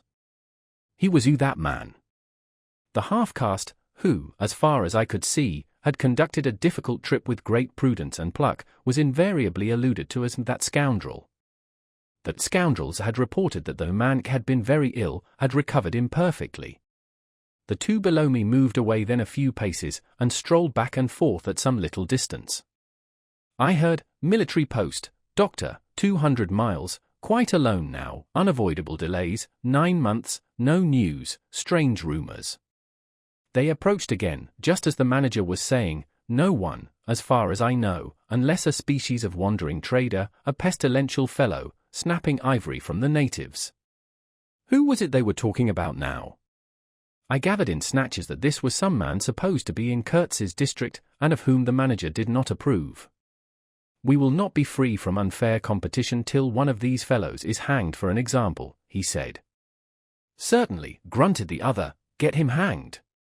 Why not? Anything can be done in this country. That's what I say, nobody here, you understand, here, can endanger your position. And why? You stand the climate, you outlast them all. The danger is in Europe, but there before I left I took care to, they moved off and whispered, then their voices rose again. The extraordinary series of delays is not my fault. I did my best. The fat man sighed. Very sad. And the pestiferous absurdity of his talk, continued the other, he bothered me enough when he was here. Each station should be like a beacon on the road towards better things, a center for trade of course, but also for humanizing, improving, instructing. Conceive you, that ass. And he wants to be manager. No, it's, here he got choked by excessive indignation, and I lifted my head the least bit. I was surprised to see how near they were, right under me. I could have spat upon their hats. They were looking on the ground, absorbed in thought. The manager was switching his leg with a slender twig, his sagacious relative lifted his head. You have been well since you came out this time, he asked. The other gave a start. Who? Huh? Oh. Like a charm, like a charm. But the rest, oh, my goodness. All sick. They die so quick, too, that I haven't the time to send them out of the country, it's incredible. HMM. Just so, grunted the uncle. Ah. My boy, trust to this, I say, trust to this. I saw him extend his short flipper of an arm for a gesture that took in the forest, the creek, the mud, the river, seemed to beckon with a dishonoring flourish before the sunlit face of the land, a treacherous appeal to the lurking death, to the hidden evil, to the profound darkness of its heart. It was so startling that I leaped to my feet and looked back at the edge of the forest, as though I had expected an answer of some sort to that black display of confidence. You know the foolish notions that come to one sometimes. The high stillness confronted these two figures with its ominous patience, waiting for the passing away of a fantastic invasion. They swore aloud together, out of sheer fright, I believe, then pretending not to know anything of my existence, turned back to the station. The sun was low, and leaning forward side by side, they seemed to be tugging painfully uphill their two ridiculous shadows of unequal length, that trailed behind them slowly over the tall grass without bending a single blade. In a few days the El Dorado expedition went into the patient wilderness that closed upon it as the sea closes over a diver. Long afterwards the news came that all the donkeys were dead. I know nothing as to the fate of the less valuable animals. They, no doubt, like the rest of us, found what they deserved. I did not inquire. I was then rather excited at the prospect of meeting Kurtz very soon. When I say very soon I mean it comparatively. It was just 2 months from the day we left the creek when we came to the bank below Kurtz's station. Going up that river was like traveling back to the earliest beginnings of the world, when vegetation rioted on the earth and the big trees were kings. An empty stream, a great silence, an impenetrable forest. The air was warm, thick, heavy, sluggish. There was no joy in the brilliance of sunshine. The long stretches of the waterway ran on, deserted, into the gloom of overshadowed distances. On silvery sand banks hippos and alligators sunned themselves side by side. The broadening waters flowed through a mob of wooded islands. You lost your way on that river as you would in a desert, and butted all day long against shoals, trying to find the channel, till you thought yourself bewitched and cut off forever from everything you had known once, somewhere, far away, in another existence perhaps. There were moments when one's past came back to one, as it will sometimes when you have not a moment to spare for yourself, but it came in the shape of an unrestful and noisy dream, remembered with wonder amongst the overwhelming realities of this strange world of plants, and water, and silence. And this stillness of life did not in the least resemble a peace. It was the stillness of an implacable force brooding over an inscrutable intention. It looked at you with a vengeful aspect. I got used to it afterwards. I did not see it any more. I had no time. I had to keep guessing at the channel. I had to discern, mostly by inspiration, the signs of hidden banks. I watched for sunken stones. I was learning to clap my teeth smartly before my heart flew out, when I shaved by a fluke some infernal sly old snag that would have ripped the life out of the tin-pot steamboat and drowned all the pilgrims. I had to keep a lookout for the signs of deadwood we could cut up in the night for next day's steaming. When you have to attend to things of that sort, to the mere incidents of the surface, the reality, I tell you, fades. The inner truth is hidden, luckily. But I felt it all the same. I felt often its mysterious stillness watching me at my monkey tricks, just as it watches you fellows performing on your respective tight ropes for, what is it? Half a crown a tumble. Try to be civil, Marlow, growled a voice, and I knew there was at least one listener awake besides myself. I beg your pardon. I forgot the heartache which makes up the rest of the price. And indeed, what does the price matter, if the trick be well done? You do your tricks very well. And I didn't do badly either, since I managed not to sink that steamboat on my first trip. It's a wonder to me yet. Imagine a blindfolded man set to drive a van over a bad road. I sweated and shivered over that business considerably, I can tell you. After all, for a seaman, to scrape the bottom of the thing that's supposed to float all the time under his care is the unpardonable sin. No one may know of it, but you never forget the thump, they? A blow on the very heart. You remember it, you dream of it, you wake up at night and think of it, years after, and go hot and cold all over. I don't pretend to say that steamboat floated all the time. More than once she had to wade for a bit, with 20 cannibals splashing around and pushing. We had enlisted some of these chaps on the way for a crew. Fine fellows, cannibals, in their place. They were men one could work with, and I am grateful to them. And, after all, they did not eat each other before my face. They had brought along a provision of hippo meat which went rotten, and made the mystery of the wilderness stink in my nostrils. Phoo! I can sniff it now. I had the manager on board and 3 or 4 pilgrims with their staves, all complete. Sometimes we came upon a station close by the bank, clinging to the skirts of the unknown, and the white men rushing out of a tumble-down hovel, with great gestures of joy and surprise and welcome, seemed very strange, had the appearance of being held there captive by a spell. The word ivory would ring in the air for a while, and on we went again into the silence, along empty reaches, round the still bends, between the high walls of our winding way, reverberating in hollow claps the ponderous beat of the stern wheel. Trees, millions of trees, massive, immense, running up high, and at their foot, hugging the bank against the stream, crept the little begrimed steamboat, like a sluggish beetle crawling on the floor of a lofty portico. It made you feel very small, very lost, and yet it was not altogether depressing, that feeling. After all, if you were small, the grimy beetle crawled on, which was just what you wanted it to do. Where the pilgrims imagined it crawled to I don't know. To some place where they expected to get something. I bet. For me it crawled towards Kurtz, exclusively, but when the steam pipes started leaking we crawled very slow. The reaches opened before us and closed behind, as if the forest had stepped leisurely across the water to bar the way for our return. We penetrated deeper and deeper into the heart of darkness. It was very quiet there. At night sometimes the roll of drums behind the curtain of trees would run up the river and remain sustained faintly, as if hovering in the air high over our heads, till the first break of day. Whether it meant war, peace, or prayer we could not tell.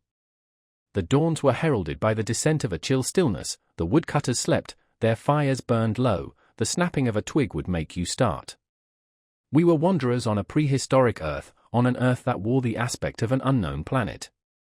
We could have fancied ourselves the first of men taking possession of an accursed inheritance, to be subdued at the cost of profound anguish and of excessive toil. But suddenly, as we struggled round a bend, there would be a glimpse of rush walls, of peaked grass roofs, a burst of yells, a whirl of black limbs, a mass of hands clapping, of feet stamping, of bodies swaying, of eyes rolling, under the droop of heavy and motionless foliage. The steamer toiled along slowly on the edge of a black and incomprehensible frenzy. The prehistoric man was cursing us, praying to us, welcoming us, who could tell? We were cut off from the comprehension of our surroundings, we glided past like phantoms, wondering and secretly appalled, as sane men would be before an enthusiastic outbreak in a madhouse. We could not understand because we were too far and could not remember because we were traveling in the night of first ages, of those ages that are gone, leaving hardly a sign, and no memories. The earth seemed unearthly. We are accustomed to look upon the shackled form of a conquered monster, but there you could look at a thing monstrous and free. It was unearthly, and the men were, no, they were not inhuman. Well, you know, that was the worst of it, this suspicion of their not being inhuman. It would come slowly to one. They howled and leaped and spun and made horrid faces, but what thrilled you was just the thought of their humanity, like yours, the thought of your remote kinship with this wild and passionate uproar. Ugly. Yes, it was ugly enough, but if you were man enough you would admit to yourself that there was in you just the faintest trace of a response to the terrible frankness of that noise, a dim suspicion of there being a meaning in it which you so remote from the night of first ages, could comprehend. And why not? The mind of man is capable of anything, because everything is in it, all the past as well as all the future. What was there after all? Joy, fear, sorrow, devotion, valor, rage, who can tell, but truth stripped of its cloak of time. Let the fool gape and shudder, the man knows, and can look on without a wink. But he must at least be as much of a man as these on the shore. He must meet that truth with his own true stuff, with his own inborn strength. Principles won't do. Acquisitions, clothes, pretty rags that would fly off at the first good shake. No, you want a deliberate belief. An appeal to me in this fiendish row, is there? Very well, I hear, I admit, but I have a voice, too, and for good or evil mine is the speech that cannot be silenced. Of course, a fool, what with sheer fright and fine sentiments, is always safe. Who's that grunting? You wonder I didn't go ashore for a howl and a dance? Well, no, I didn't. Fine sentiments, you say? Fine sentiments, be hanged. I had no time. I had to mess about with white lead and strips of woolen blanket helping to put bandages on those leaky steam pipes, I tell you. I had to watch the steering, and circumvent those snags, and get the tin pot along by hook or by crook. There was surface truth enough in these things to save a wiser man. And between whiles I had to look after the savage who was fireman. He was an improved specimen, he could fire up a vertical boiler. He was there below me, and, upon my word, to look at him was as edifying as seeing a dog in a parody of breeches and a feather hat, walking on his hind legs. A few months of training had done for that really fine chapter. He squinted at the steam gauge and at the water gauge with an evident effort of intrepidity, and he had filed teeth, too, the poor devil, and the wool of his pate shaved into queer patterns, and 3 ornamental scars on each of his cheeks. He ought to have been clapping his hands and stamping his feet on the bank, instead of which he was hard at work, a thrall to strange witchcraft, full of improving knowledge. He was useful because he had been instructed, and what he knew was this, that should the water in that transparent thing disappear, the evil spirit inside the boiler would get angry through the greatness of his thirst, and take a terrible vengeance.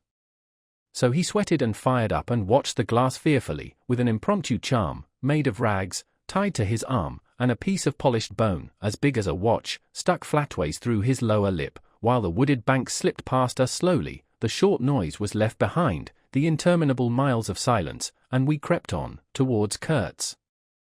But the snags were thick, the water was treacherous and shallow, the boiler seemed indeed to have a sulky devil in it, and thus neither that fireman nor I had any time to peer into our creepy thoughts. Some 50 miles below the inner station we came upon a hut of reeds, an inclined and melancholy pole, with the unrecognizable tatters of what had been a flag of some sort flying from it, and a neatly stacked wood pile. This was unexpected.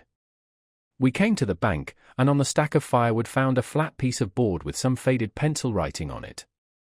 When deciphered it said, "Wood for you." Hurry up. Approach cautiously. There was a signature, but it was illegible, not Kurtz, a much longer word. Hurry up. Where? Up the river? Approach cautiously. We had not done so. But the warning could not have been meant for the place where it could be only found after approach. Something was wrong above. But what, and how much? That was the question. We commented adversely upon the imbecility of that telegraphic style. The bush around said nothing, and would not let us look very far, either. A torn curtain of red twill hung in the doorway of the hut, and flapped sadly in our faces. The dwelling was dismantled, but we could see a white man had lived there not very long ago. There remained a rude table, a plank on 2 posts, a heap of rubbish reposed in a dark corner, and by the door I picked up a book. It had lost its covers, and the pages had been thumbed into a state of extremely dirty softness, but the back had been lovingly stitched afresh with white cotton thread, which looked clean yet. It was an extraordinary find. Its title was An Inquiry into Some Points of Seamanship, by a man Tozer, Tosun, some such name, a master in His Majesty's Navy. The matter looked dreary reading enough, with illustrative diagrams and repulsive tables of figures, and the copy was 60 years old. I handled this amazing antiquity with the greatest possible tenderness, lest it should dissolve in my hands. Within, Tosun or Tozer was inquiring earnestly into the breaking strain of ship's chains and tackle, and other such matters. Not a very enthralling book, but at the first glance you could see there a singleness of intention, an honest concern for the right way of going to work, which made these humble pages, thought out so many years ago, luminous with another than a professional light. The simple old sailor, with his talk of chains and purchases, made me forget the jungle and the pilgrims in a delicious sensation of having come upon something unmistakably real. Such a book being there was wonderful enough, but still more astounding were the notes penciled in the margin, and plainly referring to the text. I couldn't believe my eyes. They were in cipher. Yes, it looked like cipher. Fancy a man lugging with him a book of that description into this nowhere and studying it, and making notes, in cipher at that. It was an extravagant mystery. I had been dimly aware for some time of a worrying noise, and when I lifted my eyes I saw the woodpile was gone, and the manager, aided by all the pilgrims, was shouting at me from the riverside. I slipped the book into my pocket. I assure you to leave off reading was like tearing myself away from the shelter of an old and solid friendship. I started the lame engine ahead. It must be this miserable trader, this intruder, exclaimed the manager, looking back malevolently at the place we had left. He must be English, I said. It will not save him from getting into trouble if he is not careful, muttered the manager darkly. I observed with assumed innocence that no man was safe from trouble in this world. The current was more rapid now, the steamer seemed at her last gasp, the stern wheel flopped languidly, and I caught myself listening on tiptoe for the next beat of the boat, for in sober truth I expected the wretched thing to give up every moment. It was like watching the last flickers of a life. But still we crawled.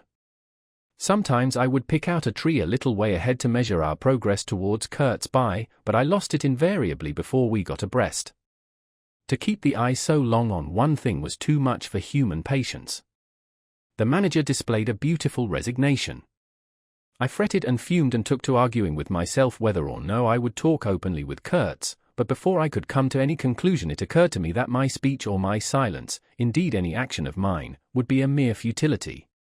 What did it matter what anyone knew or ignored? What did it matter who was manager? One gets sometimes such a flash of insight. The essentials of this affair lay deep under the surface, beyond my reach, and beyond my power of meddling. Towards the evening of the second day we judged ourselves about 8 miles from Kurtz's station. I wanted to push on, but the manager looked grave, and told me the navigation up there was so dangerous that it would be advisable, the sun being very low already, to wait where we were till next morning. Moreover, he pointed out that if the warning to approach cautiously were to be followed, we must approach in daylight, not at dusk or in the dark. This was sensible enough. 8 miles meant nearly 3 hours steaming for us, and I could also see suspicious ripples at the upper end of the reach. Nevertheless, I was annoyed beyond expression at the delay, and most unreasonably, too, since one night more could not matter much after so many months. As we had plenty of wood, and caution was the word, I brought up in the middle of the stream. The reach was narrow, straight, with high sides like a railway cutting. The dusk came gliding into it long before the sun had set. The current ran smooth and swift, but a dumb immobility sat on the banks. The living trees, lashed together by the creepers and every living bush of the undergrowth, might have been changed into stone, even to the slenderest twig, to the lightest leaf. It was not sleep, it seemed unnatural, like a state of trance. Not the faintest sound of any kind could be heard. You looked on amazed, and began to suspect yourself of being deaf, then the night came suddenly, and struck you blind as well. About 3 in the morning some large fish leaped, and the loud splash made me jump as though a gun had been fired. When the sun rose there was a white fog, very warm and clammy, and more blinding than the night. It did not shift or drive, it was just there, standing all round you like something solid. At 8 or 9, perhaps, it lifted as a shutter lifts. We had a glimpse of the towering multitude of trees, of the immense matted jungle, with the blazing little ball of the sun hanging over it, all perfectly still, and then the white shutter came down again, smoothly, as if sliding in greased grooves. I ordered the chain, which we had begun to heave in, to be paid out again. Before it stopped running with a muffled rattle, a cry, a very loud cry, as of infinite desolation, soared slowly in the opaque air. It ceased. A complaining clamour, modulated in savage discords, filled our ears. The sheer unexpectedness of it made my hair stir under my cap. I don't know how it struck the others, to me it seemed as though the mist itself had screamed, so suddenly, and apparently from all sides at once, did this tumultuous and mournful uproar arise. It culminated in a hurried outbreak of almost intolerably excessive shrieking, which stopped short, leaving us stiffened in a variety of silly attitudes, and obstinately listening to the nearly as appalling and excessive silence. "Good God! What is the meaning?" stammered at my elbow one of the pilgrims, a little fat man, with sandy hair and red whiskers, who wore side-spring boots, and pink pajamas tucked into his socks. 2 others remained open-mouthed a whole minute, then dashed into the little cabin, to rush out incontinently and stand darting scared glances, with Winchesters at ready in their hands. What we could see was just the steamer we were on, her outlines blurred as though she had been on the point of dissolving, and a misty strip of water, perhaps 2 feet broad, around her, and that was all. The rest of the world was nowhere as far as our eyes and ears were concerned. Just nowhere. Gone, disappeared, swept off without leaving a whisper or a shadow behind. I went forward, and ordered the chain to be hauled in short, so as to be ready to trip the anchor and move the steamboat at once if necessary. "Will they attack?" whispered an awed voice. "We will be all butchered in this fog," murmured another. The faces twitched with the strain, the hands trembled slightly, the eyes forgot to wink. It was very curious to see the contrast of expressions of the white men and of the black fellows of our crew, who were as much strangers to that part of the river as we, though their homes were only 800 miles away. The whites, of course greatly discomposed, had besides a curious look of being painfully shocked by such an outrageous row. The others had an alert, naturally interested expression, but their faces were essentially quiet, even those of the 1 or 2 who grinned as they hauled at the chain. Several exchanged short, grunting phrases, which seemed to settle the matter to their satisfaction. Their headman, a young, broad-chested black, severely draped in dark blue fringed cloths, with fierce nostrils and his hair all done up artfully in oily ringlets, stood near me. "Aha!" I said, just for good fellowship's sake. "Catched him," he snapped, with a bloodshot widening of his eyes and a flash of sharp teeth. "Catch him. Give him to us." "To you, eh?" I asked. "What would you do with them?" "Eat him," he said curtly, and, leaning his elbow on the rail, looked out into the fog in a dignified and profoundly pensive attitude. I would no doubt have been properly horrified, had it not occurred to me that he and his chaps must be very hungry, that they must have been growing increasingly hungry for at least this month past. They had been engaged for 6 months. I don't think a single one of them had any clear idea of time, as we at the end of countless ages have. They still belonged to the beginnings of time, had no inherited experience to teach them as it were, and of course, as long as there was a piece of paper written over in accordance with some farcical law or other made down the river, it didn't enter anybody's head to trouble how they would live. Certainly they had brought with them some rotten hippo meat, which couldn't have lasted very long, anyway, even if the pilgrims hadn't, in the midst of a shocking hullabaloo, thrown a considerable quantity of it overboard. It looked like a high-handed proceeding, but it was really a case of legitimate self-defense. You can't breathe dead hippo waking, sleeping, and eating, and at the same time keep your precarious grip on existence. Besides that, they had given them every week 3 pieces of brass wire, each about 9 inches long, and the theory was they were to buy their provisions with that currency in riverside villages. You can see how that worked. There were either no villages, or the people were hostile, or the director, who like the rest of us fed out of tins, with an occasional old he-goat thrown in, didn't want to stop the steamer for some more or less recondite reason. So, unless they swallowed the wire itself, or made loops of it to snare the fishes with, I don't see what good their extravagant salary could be to them. I must say it was paid with a regularity worthy of a large and honourable trading company. For the rest, the only thing to eat, though it didn't look eatable in the least, I saw in their possession was a few lumps of some stuff like half-cooked dough, of a dirty lavender colour, they kept wrapped in leaves, and now and then swallowed a piece of, but so small that it seemed done more for the looks of the thing than for any serious purpose of sustenance. Why in the name of all the gnawing devils of hunger they didn't go for us, they were 30 to 5, and have a good tuck-in for once, amazes me now when I think of it. They were big powerful men, with not much capacity to weigh the consequences, with courage, with strength, even yet, though their skins were no longer glossy and their muscles no longer hard. And I saw that something restraining, one of those human secrets that baffle probability, had come into play there.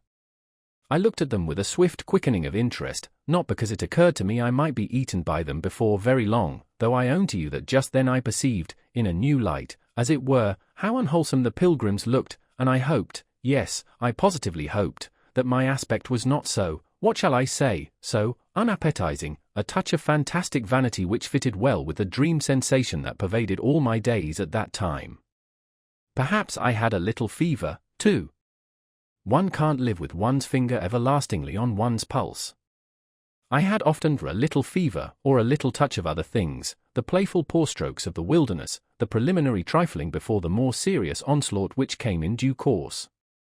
Yes, I looked at them as you would on any human being, with a curiosity of their impulses, motives, capacities, weaknesses, when brought to the test of an inexorable physical necessity. Restraint. What possible restraint?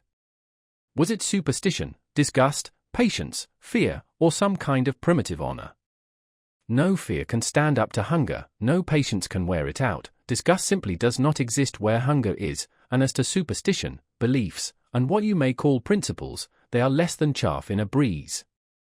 Don't you know the devilry of lingering starvation, its exasperating torment, its black thoughts, its somber and brooding ferocity? Well, I do.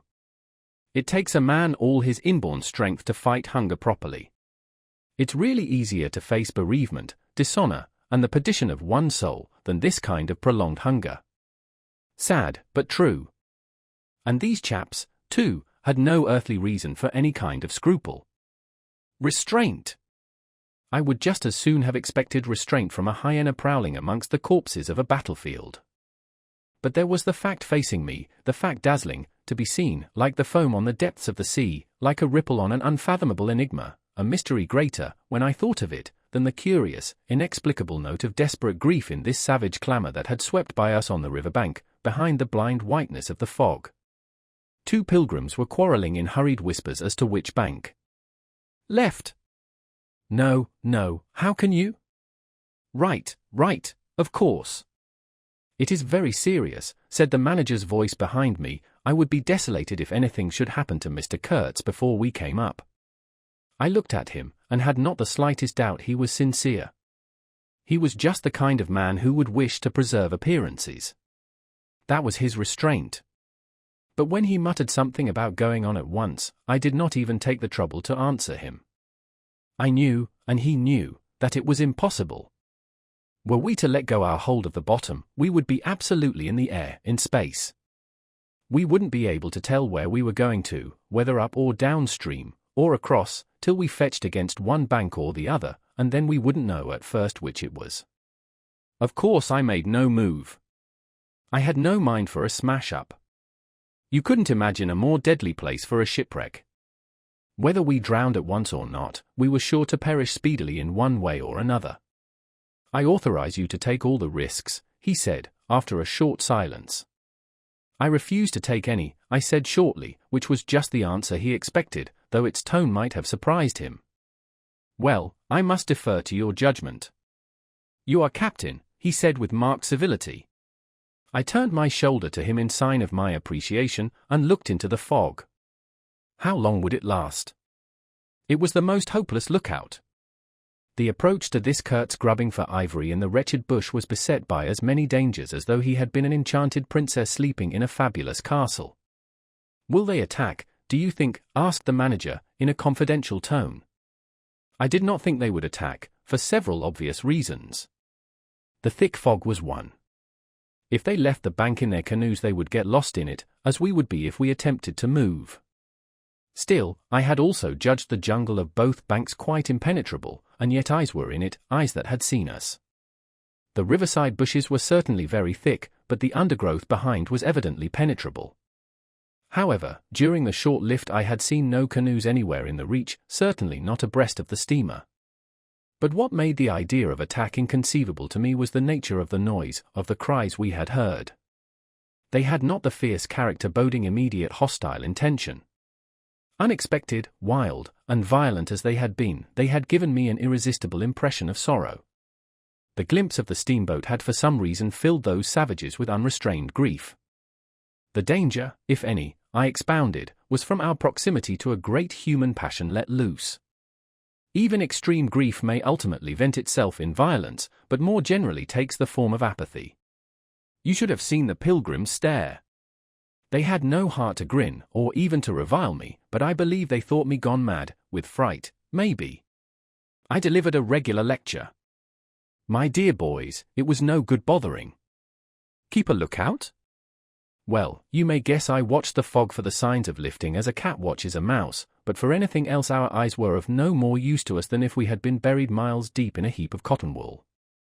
It felt like it, too, choking, warm, stifling. Besides, all I said, though it sounded extravagant, was absolutely true to fact. What we afterwards alluded to as an attack was really an attempt at repulse. The action was very far from being aggressive, it was not even defensive, in the usual sense, it was undertaken under the stress of desperation, and in its essence was purely protective. It developed itself, I should say, 2 hours after the fog lifted, and its commencement was at a spot, roughly speaking, about 1.5 miles below Kurtz's station. We had just floundered and flopped round a bend, when I saw an islet, a mere grassy hummock of bright green, in the middle of the stream. It was the only thing of the kind, but as we opened the reach more, I perceived it was the head of a long sand bank, or rather of a chain of shallow patches stretching down the middle of the river. They were discolored, just awash, and the whole lot was seen just under the water, exactly as a man's backbone is seen running down the middle of his back under the skin. Now, as far as I did see, I could go to the right or to the left of this. I didn't know either channel, of course. The banks looked pretty well alike, the depth appeared the same, but as I had been informed the station was on the west side, I naturally headed for the western passage. No sooner had we fairly entered it than I became aware it was much narrower than I had supposed. To the left of us there was the long uninterrupted shoal, and to the right a high, steep bank heavily overgrown with bushes. Above the bush the trees stood in serried ranks. The twigs overhung the current thickly, and from distance to distance a large limb of some tree projected rigidly over the stream. It was then well on in the afternoon, the face of the forest was gloomy, and a broad strip of shadow had already fallen on the water. In this shadow we steamed up, very slowly, as you may imagine. I sheered her well inshore, the water being deepest near the bank, as the sounding pole informed me. One of my hungry and forbearing friends was sounding in the bows just below me. This steamboat was exactly like a decked scow. On the deck, there were 2 little teakwood houses, with doors and windows. The boiler was in the fore end, and the machinery right astern. Over the whole there was a light roof, supported on stanchions. The funnel projected through that roof, and in front of the funnel a small cabin built of light planks served for a pilot house. It contained a couch, 2 camp stools, a loaded Martina Henry leaning in one corner, a tiny table, and the steering wheel. It had a wide door in front and a broad shutter at each side. All these were always thrown open, of course. I spent my days perched up there on the extreme fore end of that roof, before the door. At night I slept, or tried to, on the couch. An athletic black belonging to some coast tribe and educated by my poor predecessor, was the helmsman. He sported a pair of brass earrings, wore a blue cloth wrapper from the waist to the ankles, and thought all the world of himself. He was the most unstable kind of fool I had ever seen. He steered with no end of a swagger while you were by, but if he lost sight of you, he became instantly the prey of an abject funk, and would let that cripple of a steamboat get the upper hand of him in a minute. I was looking down at the sounding pole, and feeling much annoyed to see at each try a little more of it stick out of that river, when I saw my poleman give up on the business suddenly, and stretch himself flat on the deck, without even taking the trouble to haul his pole in. He kept hold on it though, and it trailed in the water. At the same time the fireman, whom I could also see below me, sat down abruptly before his furnace and ducked his head. I was amazed. Then I had to look at the river mighty quick, because there was a snag in the fairway. Sticks, little sticks, were flying about, thick, they were whizzing before my nose, dropping below me, striking behind me against my pilot house. All this time the river, the shore, the woods, were very quiet, perfectly quiet. I could only hear the heavy splashing thump of the stern wheel and the patter of these things. We cleared the snag clumsily. Arrows, by Jove! We were being shot at. I stepped in quickly to close the shutter on the land side.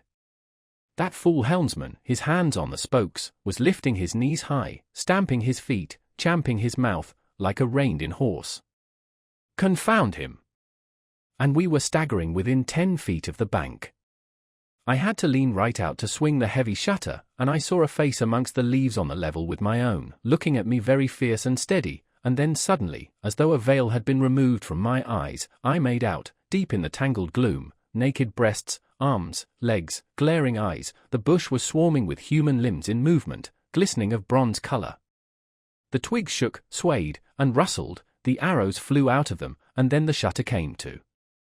"Steer her straight," I said to the helmsman. He held his head rigid, face forward, but his eyes rolled. He kept on lifting and setting down his feet gently, his mouth foamed a little. "Keep quiet," I said in a fury. I might just as well have ordered a tree not to sway in the wind. I darted out. Below me there was a great scuffle of feet on the iron deck, confused exclamations, a voice screamed, "Can you turn back?" I caught sight of a V-shaped ripple on the water ahead. What? Another snag. A fusillade burst out under my feet. The pilgrims had opened with their Winchesters, and were simply squirting lead into that bush. A deuce of a lot of smoke came up and drove slowly forward. I swore at it. Now I couldn't see the ripple or the snag either. I stood in the doorway, peering, and the arrows came in swarms. They might have been poisoned, but they looked as though they wouldn't kill a cat. The bush began to howl. Our woodcutters raised a war-like whoop. The report of a rifle just at my back deafened me. I glanced over my shoulder, and the pilot house was yet full of noise and smoke when I made a dash at the wheel. The fool nigger had dropped everything, to throw the shutter open and let off that Martina Henry. He stood before the wide opening, glaring, and I yelled at him to come back, while I straightened the sudden twist out of that steamboat. There was no room to turn even if I had wanted to. The snag was somewhere very near ahead in that confounded smoke. There was no time to lose, so I just crowded her into the bank, right into the bank, where I knew the water was deep. We tore slowly along the overhanging bushes in a whirl of broken twigs and flying leaves. The fusillade below stopped short, as I had foreseen it would when the squirts got empty. I threw my head back to a glinting whiz that traversed the pilot house, in at one shutterhole and out at the other. Looking past that mad helmsman, who was shaking the empty rifle and yelling at the shore, I saw vague forms of men running bent double, leaping, gliding, distinct, incomplete, evanescent. Something big appeared in the air before the shutter, the rifle went overboard, and the man stepped back swiftly, looked at me over his shoulder in an extraordinary, profound, familiar manner, and fell upon my feet. The side of his head hit the wheel twice, and the end of what appeared a long cane clattered round and knocked over a little camp stool. It looked as though after wrenching that thing from somebody ashore he had lost his balance in the effort. The thin smoke had blown away, we were clear of the snag, and looking ahead I could see that in another 100 yards or so I would be free to sheer off, away from the bank, but my feet felt so very warm and wet that I had to look down. The man had rolled on his back and stared straight up at me, both his hands clutched that cane. It was the shaft of a spear that, either thrown or lunged through the opening, had caught him in the side, just below the ribs. The blade had gone in out of sight. After making a frightful gash, my shoes were full, a pool of blood lay very still, gleaming dark red under the wheel, his eyes shone with an amazing luster. The fusillade burst out again. He looked at me anxiously, gripping the spear like something precious, with an air of being afraid I would try to take it away from him. I had to make an effort to free my eyes from his gaze and attend to the steering. With one hand I felt above my head for the line of the steam whistle, and jerked out screech after screech hurriedly. The tumult of angry and warlike yells was checked instantly, and then from the depths of the woods went out such a tremulous and prolonged wail of mournful fear and utter despair as may be imagined to follow the flight of the last hope from the earth. There was a great commotion in the bush, the shower of arrows stopped, a few dropping shots rang out sharply, then silence, in which the languid beat of the stern wheel came plainly to my ears.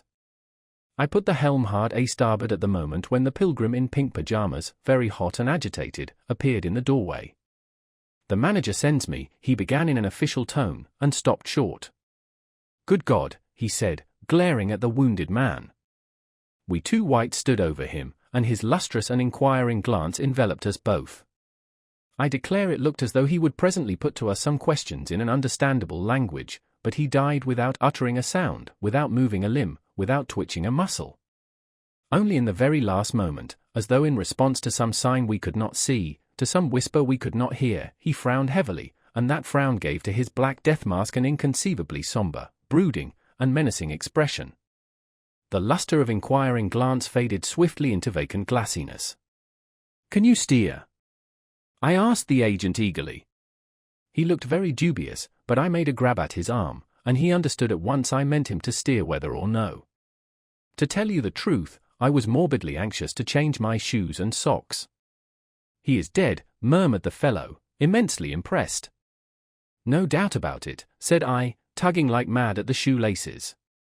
"And by the way, I suppose Mr. Kurtz is dead as well by this time." For the moment that was the dominant thought. There was a sense of extreme disappointment, as though I had found out I had been striving after something altogether without a substance. I couldn't have been more disgusted if I had travelled all this way for the sole purpose of talking with Mr. Kurtz. Talking with. I flung one shoe overboard, and became aware that that was exactly what I had been looking forward to, a talk with Kurtz. I made the strange discovery that I had never imagined him as doing, you know, but as discoursing. I didn't say to myself, "Now I will never see him," or "Now I will never shake him by the hand," but "Now I will never hear him." The man presented himself as a voice. Not of course that I did not connect him with some sort of action. Hadn't I been told in all the tones of jealousy and admiration that he had collected, bartered, swindled, or stolen more ivory than all the other agents together? That was not the point. The point was in his being a gifted creature, and that of all his gifts the one that stood out preeminently, that carried with it a sense of real presence, was his ability to talk, his words, the gift of expression, the bewildering, the illuminating, the most exalted and the most contemptible, the pulsating stream of light, or the deceitful flow from the heart of an impenetrable darkness. The other shoe went flying unto the devil god of that river. I thought, by Jove! It's all over. We are too late, he has vanished, the gift has vanished, by means of some spear, arrow, or club. I will never hear that chap speak after all, and my sorrow had a startling extravagance of emotion, even such as I had noticed in the howling sorrow of these savages in the bush. I couldn't have felt more of lonely desolation somehow, had I been robbed of a belief or had missed my destiny in life. Why do you sigh in this beastly way, somebody? Absurd? Well, absurd. Good Lord! Mustn't a man ever, here, give me some tobacco? There was a pause of profound stillness, then a match flared, and Marlow's lean face appeared, worn, hollow, with downward folds and dropped eyelids, with an aspect of concentrated attention, and as he took vigorous draws at his pipe, it seemed to retreat and advance out of the night in the regular flicker of tiny flame. The match went out. "Absurd," he cried. "This is the worst of trying to tell. Here you all are, each moored with two good addresses, like a hulk with two anchors, a butcher round one corner, a policeman round another, excellent appetites, and temperature normal, you hear, normal from year's end to year's end. And you say, absurd. Absurd be exploded. Absurd. My dear boys, what can you expect from a man who out of sheer nervousness had just flung overboard a pair of new shoes? Now I think of it, it is amazing I did not shed tears. I am, upon the whole, proud of my fortitude. I was cut to the quick at the idea of having lost the inestimable privilege of listening to the gifted Kurtz. Of course I was wrong. The privilege was waiting for me. Oh, yes, I heard more than enough. And I was right, too. A voice. He was very little more than a voice.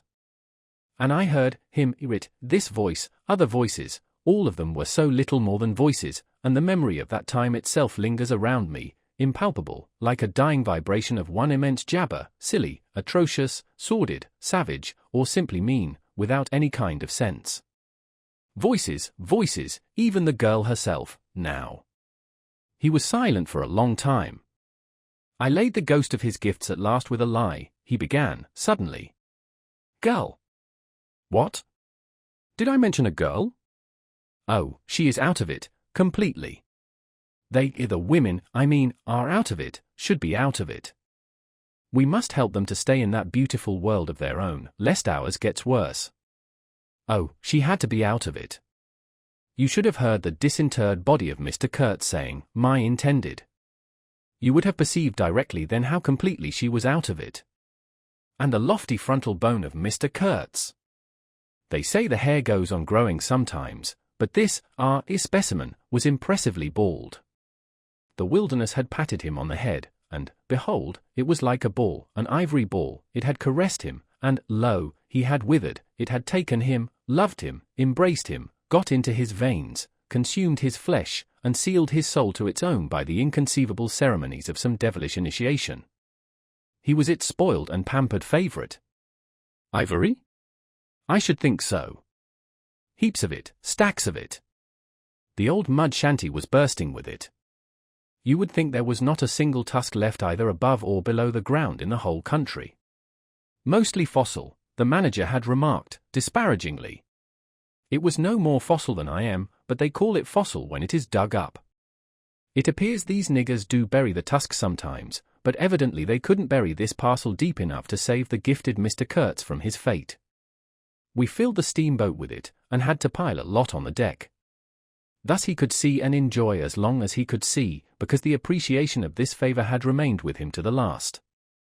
You should have heard him say, "My ivory." Oh, yes, I heard him.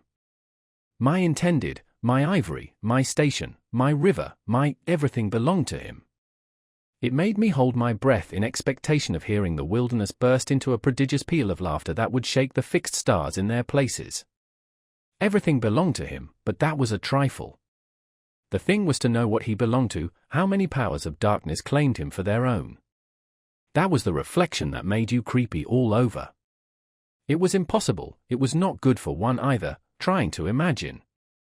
He had taken a high seat amongst the devils of the land, I mean literally. You can't understand. How could you, with solid pavement under your feet, surrounded by kind neighbors ready to cheer you or to fall on you, stepping delicately between the butcher and the policeman, in the holy terror of scandal and gallows and lunatic asylums, how can you imagine what particular region of the first ages a man's untrammeled feet may take him into by the way of solitude, utter solitude without a policeman, by the way of silence, utter silence, where no warning voice of a kind neighbor can be heard? Whispering of public opinion. These little things make all the great difference. When they are gone you must fall back upon your own innate strength, upon your own capacity for faithfulness. Of course you may be too much of a fool to go wrong, too dull even to know you are being assaulted by the powers of darkness. I take it, no fool ever made a bargain for his soul with the devil, the fool is too much of a fool, or the devil too much of a devil, I don't know which. Or you may be such a thunderingly exalted creature as to be altogether deaf and blind to anything but heavenly sights and sounds. Then the earth for you is only a standing place, and whether to be like this is your loss or your gain I won't pretend to say. But most of us are neither one nor the other. The earth for us is a place to live in, where we must put up with sights, with sounds, with smells, too, by Jove, breathe dead hippo, so to speak, and not be contaminated. And there, don't you see? Your strength comes in, the faith in your ability for the digging of unostentatious holes to bury the stuff in, your power of devotion, not to yourself, but to an obscure, back-breaking business. And that's difficult enough.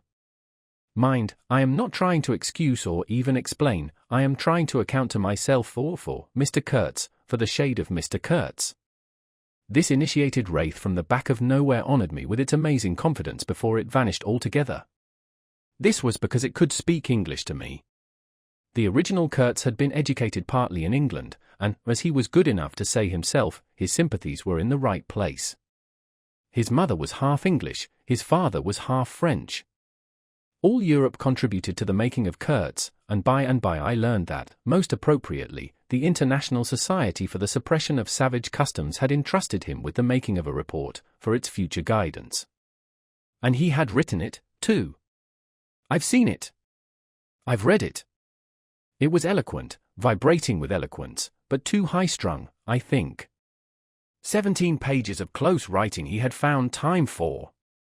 But this must have been before his, let us say, nerves went wrong, and caused him to preside at certain midnight dances ending with unspeakable rites, which, as far as I reluctantly gathered from what I heard at various times, were offered up to him, do you understand, to Mr. Kurtz himself. But it was a beautiful piece of writing. The opening paragraph, however, in the light of later information, strikes me now as ominous. He began with the argument that we whites, from the point of development we had arrived at, must necessarily appear to them, savages, in the nature of supernatural beings, we approach them with the might of a deity, and so on, and so on. By the simple exercise of our will we can exert a power for good practically unbounded, etc., etc.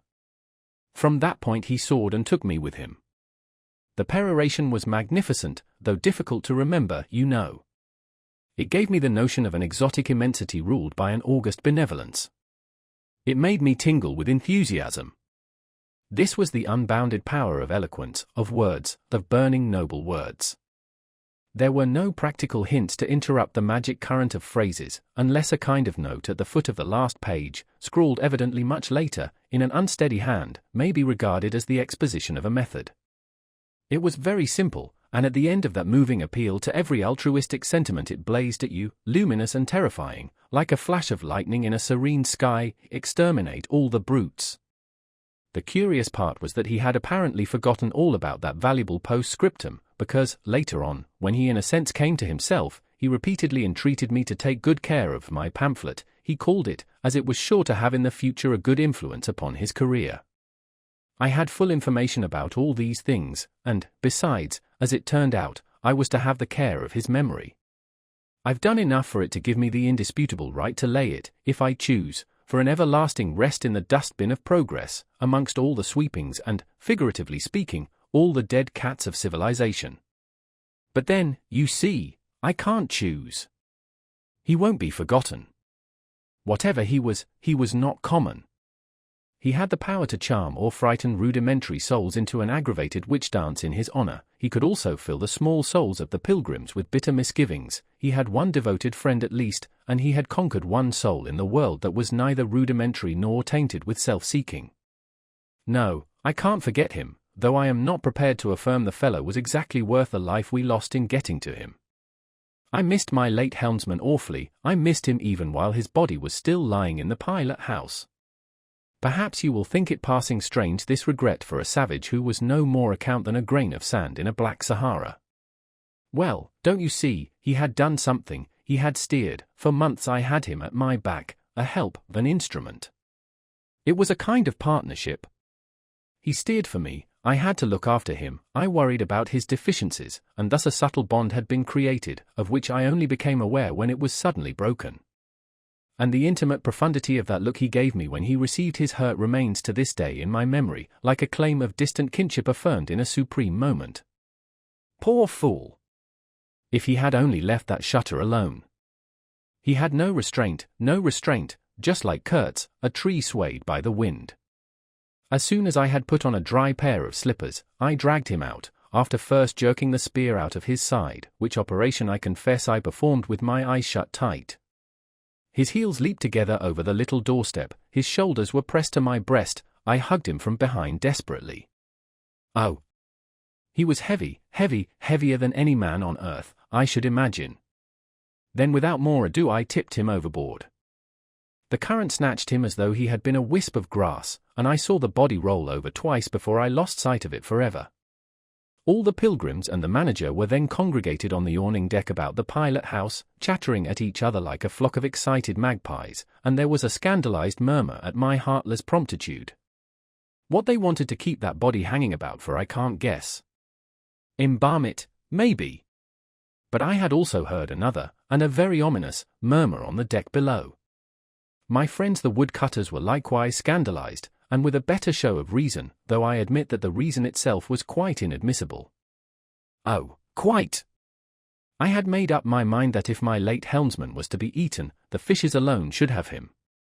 He had been a very second-rate helmsman while alive, but now he was dead he might have become a first-class temptation, and possibly cause some startling trouble.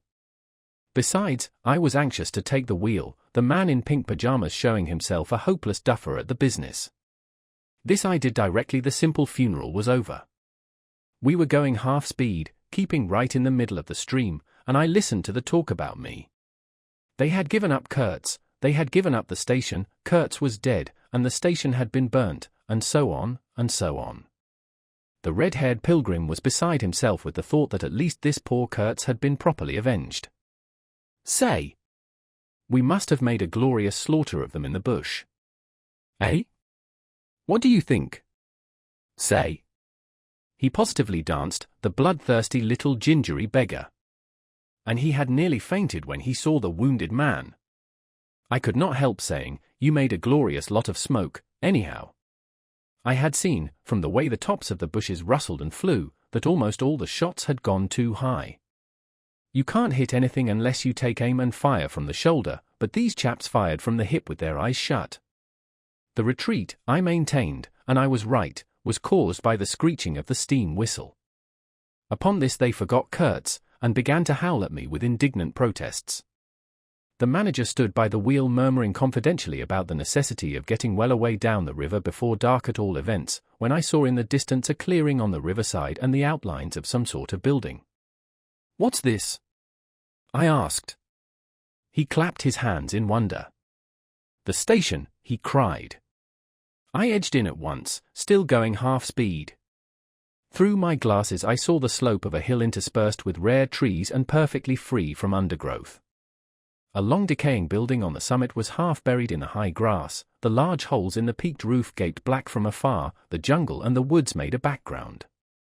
There was no enclosure or fence of any kind, but there had been one apparently, for near the house half a dozen slim posts remained in a row, roughly trimmed, and with their upper ends ornamented with round carved balls. The rails, or whatever there had been between, had disappeared. Of course the forest surrounded all that. The riverbank was clear, and on the waterside I saw a white man under a hat like a cartwheel beckoning persistently with his whole arm. Examining the edge of the forest above and below, I was almost certain I could see movements, human forms gliding here and there. I steamed past prudently, then stopped the engines and let her drift down. The man on the shore began to shout, urging us to land. "We have been attacked," screamed the manager. I know. "It's all right," yelled back the other, as cheerful as you please. "Come along.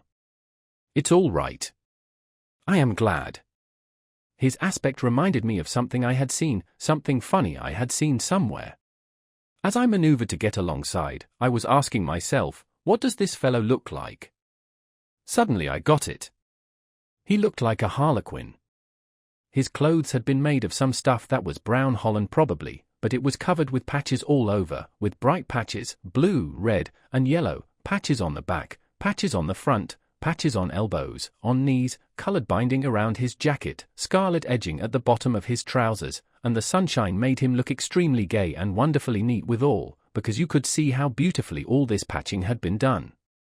A beardless, boyish face, very fair, no features to speak of, nose peeling, little blue eyes, smiles and frowns chasing each other over that open countenance like sunshine and shadow on a windswept plain. "Look out, Captain," he cried, "there's a snag lodged in here last night." "What? Another snag?" I confess I swore shamefully. I had nearly holed my cripple, to finish off that charming trip. The harlequin on the bank turned his little pug nose up to me. "You English?" he asked, all smiles. "Are you?" I shouted from the wheel. The smiles vanished, and he shook his head as if sorry for my disappointment. Then he brightened up. "Never mind," he cried encouragingly. "Are we in time?" I asked. "He is up there," he replied, with a toss of the head up the hill, and becoming gloomy all of a sudden. His face was like the autumn sky, overcast one moment and bright the next. When the manager, escorted by the pilgrims, all of them armed to the teeth, had gone to the house, this chap came on board. "I say, I don't like this. These natives are in the bush," I said. He assured me earnestly it was all right. "They are simple people," he added. "Well, I am glad you came. It took me all my time to keep them off." "But you said it was all right," I cried. "Oh, they meant no harm," he said, and as I stared he corrected himself, "Not exactly." Then vivaciously, "My faith, your pilot house wants a clean-up." In the next breath he advised me to keep enough steam on the boiler to blow the whistle in case of any trouble. "One good screech will do more for you than all your rifles." "They are simple people," he repeated. He rattled away at such a rate he quite overwhelmed me. He seemed to be trying to make up for lots of silence, and actually hinted, laughing, that such was the case. "Don't you talk with Mr. Kurtz?" I said. "You don't talk with that man, you listen to him," he exclaimed with severe exultation.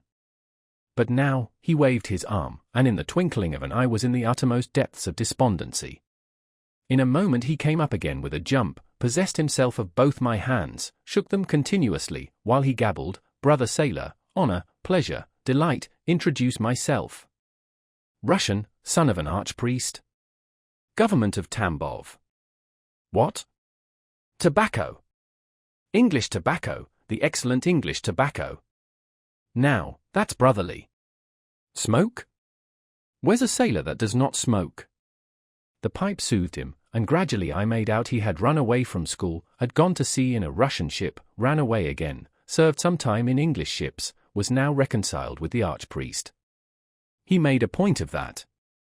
But when one is young one must see things, gather experience, ideas, enlarge the mind. "Here," I interrupted. "You can never tell." "Here I met Mr. Kurtz," he said, youthfully solemn and reproachful. I held my tongue after that. It appears he had persuaded a Dutch trading house on the coast to fit him out with stores and goods, and had started for the interior with a light heart and no more idea of what would happen to him than a baby. He had been wandering about that river for nearly 2 years alone, cut off from everybody and everything. "I am not so young as I look. I am 25, he said. At first old Van Schooten would tell me to go to the devil, he narrated with keen enjoyment, but I stuck to him, and talked, till at last he got afraid I would talk the hind leg off his favorite dog, so he gave me some cheap things and a few guns, and told me he hoped he would never see my face again. Good old Dutchman, Van Schooten. I've sent him one small lot of ivory a year ago, so that he can't call me a little thief when I get back. I hope he got it. And for the rest I don't care. I had some wood stacked for you. That was my old house. Did you see? I gave him Towson's book. He made as though he would kiss me, but restrained himself. The only book I had left, and I thought I had lost it, he said, looking at it ecstatically. So many accidents happen to a man going about alone, you know. Canoes get upset sometimes, and sometimes you've got to clear out so quick when the people get angry. He thumbed the pages. You made notes in Russian? I asked. He nodded. I thought they were written in cipher, I said. He laughed, then became serious. I had lots of trouble to keep these people off, he said. Did they want to kill you? I asked. Oh, no, he cried, and checked himself. Why did they attack us? I pursued. He hesitated, then said shamefacedly, they don't want him to go. Don't they? I said curiously. He nodded a nod full of mystery and wisdom. I tell you, he cried, this man has enlarged my mind. He opened his arms wide, staring at me with his little blue eyes that were perfectly round. 3. I looked at him, lost in astonishment. There he was before me, in motley, as though he had absconded from a troupe of mimes, enthusiastic, fabulous. His very existence was improbable, inexplicable, and altogether bewildering. He was an insoluble problem.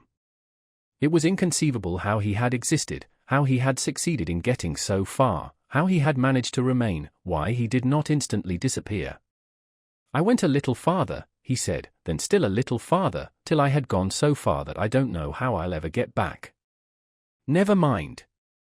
Plenty time. I can manage. You take Kurtz away quick, quick, I tell you. The glamour of youth enveloped his party-colored rags, his destitution, his loneliness, the essential desolation of his futile wanderings. For months, for years, his life hadn't been worth a day's purchase, and there he was gallantly, thoughtlessly alive, to all appearances indestructible solely by the virtue of his few years and of his unreflecting audacity. I was seduced into something like admiration, like envy. Glamour urged him on, glamour kept him unscathed. He surely wanted nothing from the wilderness but space to breathe in and to push on through. His need was to exist, and to move onwards at the greatest possible risk, and with a maximum of privation. If the absolutely pure, uncalculating, unpractical spirit of adventure had ever ruled a human being, it ruled this bepatched youth.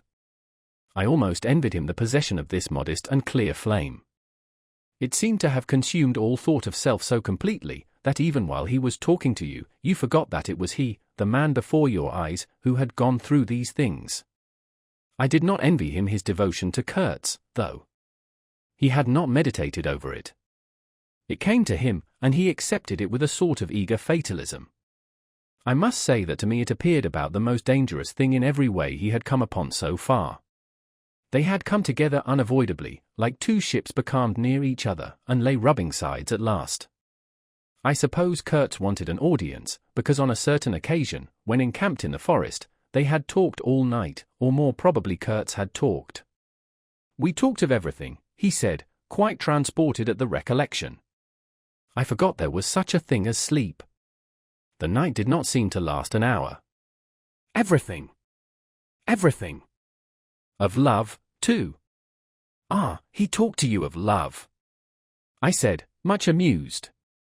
It isn't what you think, he cried, almost passionately. It was in general. He made me see things. He threw his arms up. We were on deck at the time, and the head man of my woodcutters, lounging nearby, turned upon him his heavy and glittering eyes. I looked around, and I don't know why, but I assure you that never before, did this land, this river, this jungle, the very arch of this blazing sky, appear to me so hopeless and so dark, so impenetrable to human thought, so pitiless to human weakness. And, ever since, you have been with him, of course. I said. On the contrary. It appears their intercourse had been very much broken by various causes. He had, as he informed me proudly, managed to nurse Kurtz through 2 illnesses. He alluded to it as you would to some risky feat, but as a rule Kurtz wandered alone, far in the depths of the forest. Very often coming to this station, I had to wait days and days before he would turn up, he said. Ah, it was worth waiting for, sometimes. What was he doing? Exploring or what? I asked. Oh, yes, of course, he had discovered lots of villages, a lake, too. He did not know exactly in what direction. It was dangerous to inquire too much, but mostly his expeditions had been for ivory. But he had no goods to trade with by that time, I objected. There's a good lot of cartridges left even yet, he answered, looking away. To speak plainly, he raided the country, I said. He nodded. Not alone, surely. He muttered something about the villages round that lake. Kurtz got the tribe to follow him, did he? I suggested. He fidgeted a little. They adored him, he said. The tone of these words was so extraordinary that I looked at him searchingly. It was curious to see his mingled eagerness and reluctance to speak of Kurtz. The man filled his life, occupied his thoughts, swayed his emotions. What can you expect? He burst out. He came to them with thunder and lightning, you know, and they had never seen anything like it, and very terrible. He could be very terrible. You can't judge Mr. Kurtz as you would an ordinary man. No, no, no. Now, just to give you an idea, I don't mind telling you, he wanted to shoot me, too, one day, but I don't judge him. Shoot you? I cried. What for? Well, I had a small lot of ivory the chief of that village near my house gave me. You see, I used to shoot game for them. Well, he wanted it, and wouldn't hear reason. He declared he would shoot me unless I gave him the ivory and then cleared out of the country, because he could do so, and had a fancy for it, and there was nothing on earth to prevent him killing whom he jolly well pleased. And it was true, too. I gave him the ivory. What did I care? But I didn't clear out. No, no. I couldn't leave him. I had to be careful, of course, till we got friendly again for a time. He had his second illness then. Afterwards I had to keep out of the way, but I didn't mind. He was living for the most part in those villages on the lake. When he came down to the river, sometimes he would take to me, and sometimes it was better for me to be careful. This man suffered too much. He hated all this, and somehow he couldn't get away. When I had a chance I begged him to try and leave while there was time. I offered to go back with him. And he would say yes, and then he would remain, go off on another ivory hunt, disappear for weeks, forget himself amongst these people, forget himself, you know. Why? He's mad, I said. He protested indignantly. Mr. Kurtz couldn't be mad. If I had heard him talk, only 2 days ago, I wouldn't dare hint at such a thing. I had taken up my binoculars while we talked, and was looking at the shore, sweeping the limit of the forest at each side and at the back of the house. The consciousness of there being people in that bush, so silent as silent and quiet as the ruined house on the hill, made me uneasy. There was no sign on the face of nature of this amazing tale that was not so much told as suggested to me in desolate exclamations, completed by shrugs, in interrupted phrases, in hints ending in deep sighs. The woods were unmoved, like a mask, heavy, like the closed door of a prison. They looked with their air of hidden knowledge, of patient expectation, of unapproachable silence. The Russian was explaining to me that it was only lately that Mr. Kurtz had come down to the river, bringing along with him all the fighting men of that lake tribe. He had been absent for several months, getting himself adored, I suppose, and had come down unexpectedly, with the intention to all appearance of making a raid either across the river or downstream.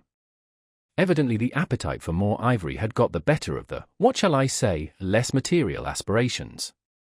However, he had got much worse suddenly. I heard he was lying helpless, and so I came up, took my chance, said the Russian. Oh, he is bad, very bad. I directed my glass to the house. There were no signs of life, but there was the ruined roof, the long mud wall peeping above the grass, with 3 little square window holes, no 2 of the same size, all this brought within reach of my hand, as it were. And then I made a brusque movement, and one of the remaining posts of that vanished fence leaped up in the field of my glass. You remember I told you I had been struck at the distance by certain attempts at ornamentation, rather remarkable in the ruinous aspect of the place. Now I had suddenly a nearer view, and its first result was to make me throw my head back as if before a blow. Then I went carefully from post to post with my glass, and I saw my mistake. These round knobs were not ornamental but symbolic. They were expressive and puzzling, striking and disturbing, food for thought and also for vultures if there had been any looking down from the sky, but at all events for such as were industrious enough to ascend the pole. They would have been even more impressive, those heads on the stakes, if their faces had not been turned to the house. Only one, the first I had made out, was facing my way. I was not so shocked as you may think. The start back I had given was really nothing but a movement of surprise. I had expected to see a knob of wood there, you know. I returned deliberately to the first I had seen, and there it was, black, dried, sunken, with closed eyelids, a head that seemed to sleep at the top of that pole, and, with the shrunken dry lips showing a narrow white line of the teeth, was smiling, too, smiling continuously at some endless and jocose dream of that eternal slumber. I am not disclosing any trade secrets. In fact, the manager said afterwards that Mr. Kurtz's methods had ruined the district. I have no opinion on that point, but I want you clearly to understand that there was nothing exactly profitable in these heads being there. They only showed that Mr. Kurtz lacked restraint in the gratification of his various lusts, that there was something wanting in him, some small matter which, when the pressing need arose, could not be found under his magnificent eloquence. Whether he knew of this deficiency himself I can't say. I think the knowledge came to him at last, only at the very last. But the wilderness had found him out early, and had taken on him a terrible vengeance for the fantastic invasion. I think it had whispered to him things about himself which he did not know, things of which he had no conception till he took counsel with this great solitude, and the whisper had proved irresistibly fascinating. It echoed loudly within him because he was hollow at the core. I put down the glass, and the head that had appeared near enough to be spoken to seemed at once to have leaped away from me into inaccessible distance. The admirer of Mr. Kurtz was a bit crestfallen. In a hurried, indistinct voice he began to assure me he had not dared to take these, say, symbols, down. He was not afraid of the natives, they would not stir till Mr. Kurtz gave the word. His ascendancy was extraordinary. The camps of these people surrounded the place, and the chiefs came every day to see him. They would crawl. I don't want to know anything of the ceremonies used when approaching Mr. Kurtz, I shouted. Curious, this feeling that came over me that such details would be more intolerable than those heads drying on the stakes under Mr. Kurtz's windows. After all, that was only a savage sight, while I seemed at one bound to have been transported into some lightless region of subtle horrors, where pure, uncomplicated savagery was a positive relief, being something that had a right to exist, obviously, in the sunshine. The young man looked at me with surprise. I suppose it did not occur to him that Mr. Kurtz was no idol of mine. He forgot I hadn't heard any of these splendid monologues on, what was it? On love, justice, conduct of life, or what not. If it had come to crawling before Mr. Kurtz, he crawled as much as the veriest savage of them all. I had no idea of the conditions, he said, these heads were the heads of rebels. I shocked him excessively by laughing. Rebels! What would be the next definition I was to hear? There had been enemies, criminals, workers, and these were rebels. Those rebellious heads looked very subdued to me on their sticks. You don't know how such a life tries a man like Kurtz, cried Kurtz's last disciple. Well, and you? I said. I am a simple man. I have no great thoughts. I want nothing from anybody. How can you compare me to? His feelings were too much for speech, and suddenly he broke down. I don't understand, he groaned. I've been doing my best to keep him alive, and that's enough. I had no hand in all this. I have no abilities. There hasn't been a drop of medicine or a mouthful of invalid food for months here. He was shamefully abandoned. A man like this, with such ideas. Shamefully. Shamefully. I haven't slept for the last 10 nights. His voice lost itself in the calm of the evening. The long shadows of the forest had slipped downhill while we talked, had gone far beyond the ruined hovel, beyond the symbolic row of stakes. All this was in the gloom, while we down there were yet in the sunshine, and the stretch of the river abreast of the clearing glittered in a still and dazzling splendor, with a murky and overshadowed bend above and below. Not a living soul was seen on the shore. The bushes did not rustle. Suddenly round the corner of the house a group of men appeared, as though they had come up from the ground. They waded waist-deep in the grass, in a compact body, bearing an improvised stretcher in their midst. Instantly, in the emptiness of the landscape, a cry arose whose shrillness pierced the still air like a sharp arrow flying straight to the very heart of the land, and, as if by enchantment, streams of human beings, of naked human beings, with spears in their hands, with bows, with shields, with wild glances and savage movements, were poured into the clearing by the dark-faced and pensive forest. The bushes shook, the grass swayed for a time, and then everything stood still in attentive immobility. "Now, if he does not say the right thing to them, we are all done for," said the Russian at my elbow. The knot of men with the stretcher had stopped, too, halfway to the steamer, as if petrified.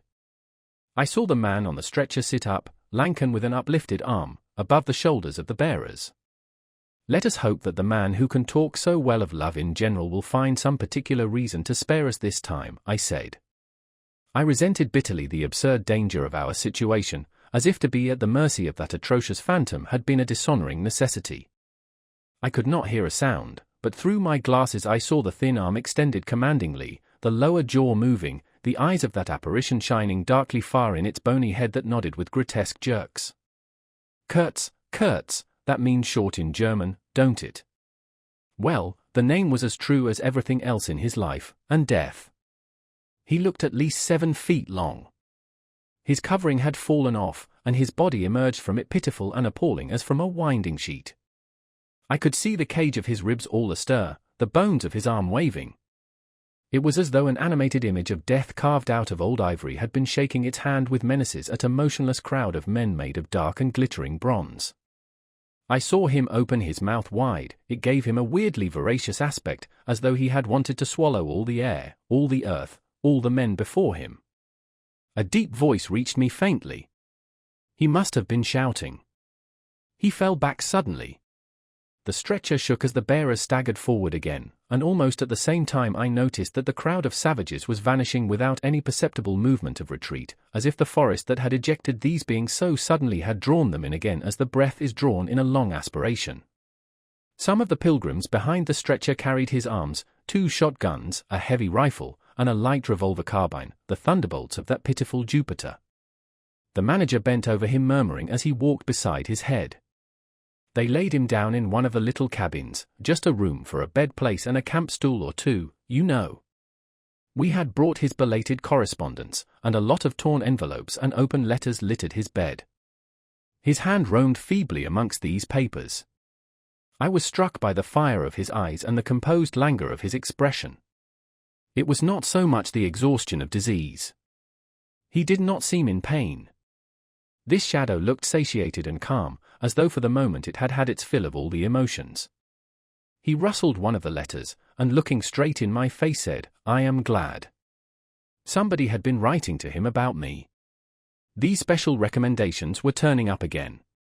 The volume of tone he emitted without effort, almost without the trouble of moving his lips, amazed me. A voice! A voice! It was grave, profound, vibrating, while the man did not seem capable of a whisper. However, he had enough strength in him, factitious no doubt, to very nearly make an end of us, as you shall hear directly. The manager appeared silently in the doorway. I stepped out at once and he drew the curtain after me. The Russian, eyed curiously by the pilgrims, was staring at the shore. I followed the direction of his glance. Dark human shapes could be made out in the distance, flitting indistinctly against the gloomy border of the forest, and near the river 2 bronze figures, leaning on tall spears, stood in the sunlight under fantastic headdresses of spotted skins, warlike and still in statuesque repose. And from right to left along the lighted shore moved a wild and gorgeous apparition of a woman. She walked with measured steps, draped in striped and fringed cloths, treading the earth proudly, with a slight jingle and flash of barbarous ornaments. She carried her head high, her hair was done in the shape of a helmet, she had brass leggings to the knee, brass wire gauntlets to the elbow, a crimson spot on her tawny cheek, innumerable necklaces of glass beads on her neck, bizarre things, charms, gifts of witchmen, that hung about her, glittered and trembled at every step. She must have had the value of several elephant tusks upon her. She was savage and superb, wild-eyed and magnificent. There was something ominous and stately in her deliberate progress. And in the hush that had fallen suddenly upon the whole sorrowful land, the immense wilderness, the colossal body of the fecund and mysterious life seemed to look at her, pensive, as though it had been looking at the image of its own tenebrous and passionate soul. She came abreast of the steamer, stood still, and faced us. Her long shadow fell to the water's edge. Her face had a tragic and fierce aspect of wild sorrow and of dumb pain mingled with the fear of some struggling, half-shaped resolve. She stood looking at us without a stir, and like the wilderness itself, with an air of brooding over an inscrutable purpose. A whole minute passed, and then she made a step forward. There was a low jingle, a glint of yellow metal, a sway of fringed draperies, and she stopped as if her heart had failed her. The young fellow by my side growled. The pilgrims murmured at my back. She looked at us all as if her life had depended upon the unswerving steadiness of her glance. Suddenly she opened her bared arms and threw them up rigid above her head, as though in an uncontrollable desire to touch the sky, and at the same time the swift shadows darted out on the earth, swept around on the river, gathering the steamer into a shadowy embrace. A formidable silence hung over the scene. She turned away slowly, walked on, following the bank, and passed into the bushes to the left. Once only her eyes gleamed back at us in the dusk of the thickets before she disappeared. If she had offered to come aboard, I really think I would have tried to shoot her, said the man of patches, nervously. I have been risking my life every day for the last fortnight to keep her out of the house. She got in one day and kicked up a row about those miserable rags I picked up in the storeroom to mend my clothes with. I wasn't decent. At least it must have been that, for she talked like a fury to Kurtz for an hour, pointing at me now and then. I don't understand the dialect of this tribe. Luckily for me, I fancy Kurtz felt too ill that day to care, or there would have been mischief. I don't understand. No, it's too much for me. Ah, well, it's all over now. At this moment I heard Kurtz's deep voice behind the curtain, "Save me, save the ivory, you mean? Don't tell me. Save me. Why, I've had to save you. You are interrupting my plans now. Sick. Sick. Not so sick as you would like to believe. Never mind. I'll carry my ideas out yet, I will return. I'll show you what can be done.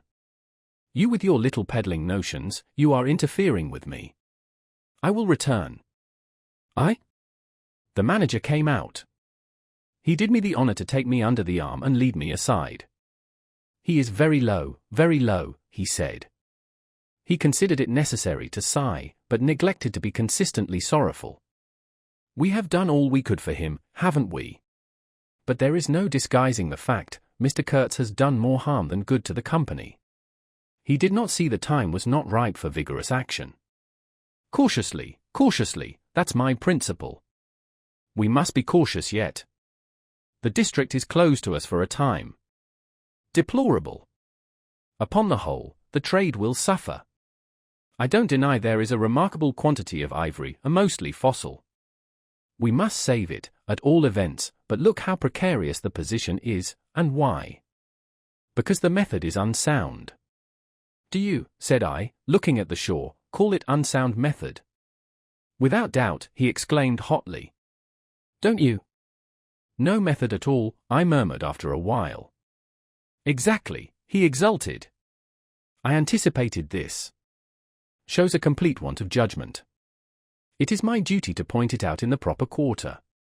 Oh, said I, that fellow, what's his name, the brickmaker, will make a readable report for you. He appeared confounded for a moment. It seemed to me I had never breathed an atmosphere so vile, and I turned mentally to Kurtz for relief, positively for relief. Nevertheless, I think Mr. Kurtz is a remarkable man, I said with emphasis. He started, dropped on me a heavy glance, said very quietly, he was, and turned his back on me. My hour of favor was over. I found myself lumped along with Kurtz as a partisan of methods for which the time was not ripe. I was unsound. Ah! But it was something to have at least a choice of nightmares. I had turned to the wilderness really, not to Mr. Kurtz, who, I was ready to admit, was as good as buried. And for a moment it seemed to me as if I also were buried in a vast grave full of unspeakable secrets. I felt an intolerable weight oppressing my breast, the smell of the damp earth, the unseen presence of victorious corruption, the darkness of an impenetrable night. The Russian tapped me on the shoulder. I heard him mumbling and stammering something about the brother seaman couldn't conceal knowledge of matters that would affect Mr. Kurtz's reputation. I waited. For him evidently Mr. Kurtz was not in his grave. I suspect that for him Mr. Kurtz was one of the immortals. Well, said I at last, speak out. As it happens, I am Mr. Kurtz's friend, in a way. He stated with a good deal of formality that had we not been of the same profession, he would have kept the matter to himself without regard to consequences. He suspected there was an active ill will towards him on the part of these white men. That, you are right, I said, remembering a certain conversation I had overheard. The manager thinks you ought to be hanged. He showed a concern at this intelligence which amused me at first. I had better get out of the way quietly, he said earnestly. I can do no more for Kurtz now, and they would soon find some excuse. What's to stop them? There's a military post 300 miles from here. Well, upon my word, said I, perhaps you had better go if you have any friends amongst the savages nearby. Plenty, he said. They are simple people, and I want nothing, you know. He stood biting his lip. Then, I don't want any harm to happen to these whites here, but of course I was thinking of Mr. Kurtz's reputation, but you are a brother seaman and, all right, said I, after a time. Mr. Kurtz's reputation is safe with me. I did not know how truly I spoke. He informed me, lowering his voice, that it was Kurtz who had ordered the attack to be made on the steamer. He hated sometimes the idea of being taken away, and then again. But I don't understand these matters. I am a simple man. He thought it would scare you away, that you would give it up, thinking him dead. I could not stop him. Oh, I had an awful time of it this last month. Very well, I said. He is all right now. Yes, he muttered, not very convinced apparently. Thanks, said I shall keep my eyes open. But quiet, he urged anxiously. It would be awful for his reputation if anybody here. I promised a complete discretion with great gravity. I have a canoe and 3 black fellows waiting not very far. I am off. Could you give me a few Martini Henry cartridges? I could, and did, with proper secrecy. He helped himself, with a wink at me, to a handful of my tobacco. Between sailors, you know, good English tobacco. At the door of the pilot house he turned round. I say, haven't you a pair of shoes you could spare? He raised one leg. Look! The soles were tied with knotted strings sandalwise under his bare feet. I rooted out an old pair, at which he looked with admiration before tucking it under his left arm. One of his pockets, bright red, was bulging with cartridges, from the other, dark blue, peeped Towson's inquiry, etc., etc. He seemed to think himself excellently well equipped for a renewed encounter with the wilderness. Ah! I'll never meet such a man again. You ought to have heard him recite poetry, his own, too. It was, he told me. Poetry! He rolled his eyes at the recollection of these delights. Oh, he enlarged my mind. Goodbye, said I. He shook hands and vanished in the night. Sometimes I ask myself whether I had ever really seen him, whether it was possible to meet such a phenomenon. When I woke up shortly after midnight, his warning came to my mind with its hint of danger that seemed, in the starred darkness, real enough to make me get up for the purpose of having a look round. On the hill a big fire burned, illuminating fitfully a crooked corner of the station house. One of the agents, with a picket of a few of our blacks, armed for the purpose, was keeping guard over the ivory, but deep within the forest, red gleams that wavered, that seemed to sink and rise from the ground amongst confused columnar shapes of intense blackness, showed the exact position of the camp where Mr. Kurtz's adorers were keeping their uneasy vigil. The monotonous beating of a big drum filled the air with muffled shocks and a lingering vibration. A steady droning sound of many men chanting each to himself some weird incantation came out from the black, flat wall of the woods as the humming of bees comes out of a hive, and had a strange narcotic effect upon my half-awake senses. I believe I dozed off leaning over the rail, till an abrupt burst of yells, an overwhelming outbreak of a pent-up and mysterious frenzy, woke me up in a bewildered wonder. It was cut short all at once, and the low droning went on with an effect of audible and soothing silence. I glanced casually into the little cabin. A light was burning within, but Mr. Kurtz was not there. I think I would have raised an outcry if I had believed my eyes. But I didn't believe them at first, the thing seemed so impossible. The fact is I was completely unnerved by a sheer blank fright, pure abstract terror, unconnected with any distinct shape of physical danger. What made this emotion so overpowering was, how shall I define it, the moral shock I received, as if something altogether monstrous, intolerable to thought and odious to the soul, had been thrust upon me unexpectedly. This lasted of course the merest fraction of a second, and then the usual sense of commonplace, deadly danger, the possibility of a sudden onslaught and massacre, or something of the kind, which I saw impending, was positively welcome and composing. It pacified me, in fact, so much that I did not raise an alarm. There was an agent buttoned up inside an ulster and sleeping on a chair on deck within 3 feet of me. The yells had not awakened him, he snored very slightly, I left him to his slumbers and leaped ashore. I did not betray Mr. Kurtz, it was ordered I should never betray him, it was written I should be loyal to the nightmare of my choice. I was anxious to deal with this shadow by myself alone, and to this day I don't know why I was so jealous of sharing with anyone the peculiar blackness of that experience. As soon as I got on the bank I saw a trail, a broad trail through the grass. I remember the exultation with which I said to myself, he can't walk, he is crawling on all fours, I've got him. The grass was wet with dew. I strode rapidly with clenched fists. I fancy I had some vague notion of falling upon him and giving him a drubbing. I don't know. I had some imbecile thoughts. The knitting old woman with the cat obtruded herself upon my memory as a most improper person to be sitting at the other end of such an affair. I saw a row of pilgrims squirting lead in the air out of Winchesters held to the hip. I thought I would never get back to the steamer, and imagined myself living alone and unarmed in the woods to an advanced age.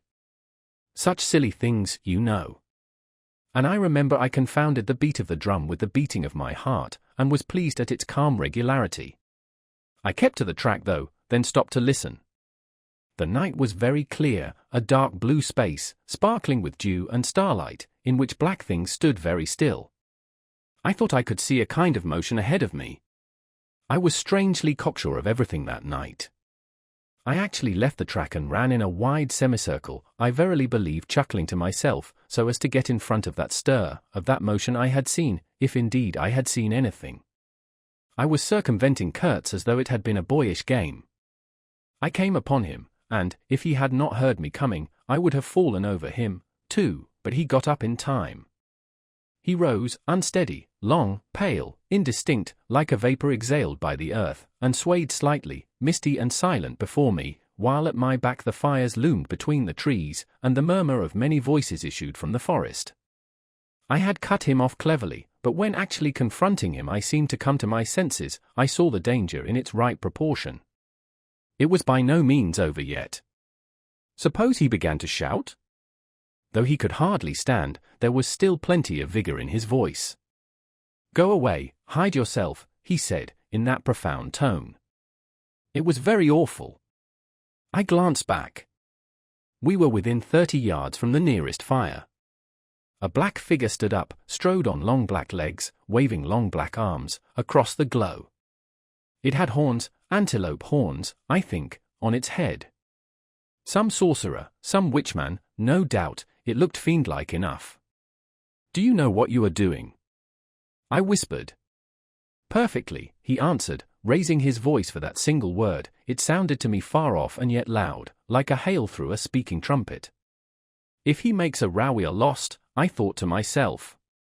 This clearly was not a case for fisticuffs, even apart from the very natural aversion I had to beat that shadow, this wandering and tormented thing. "You will be lost," I said, "utterly lost. One gets sometimes such a flash of inspiration, you know."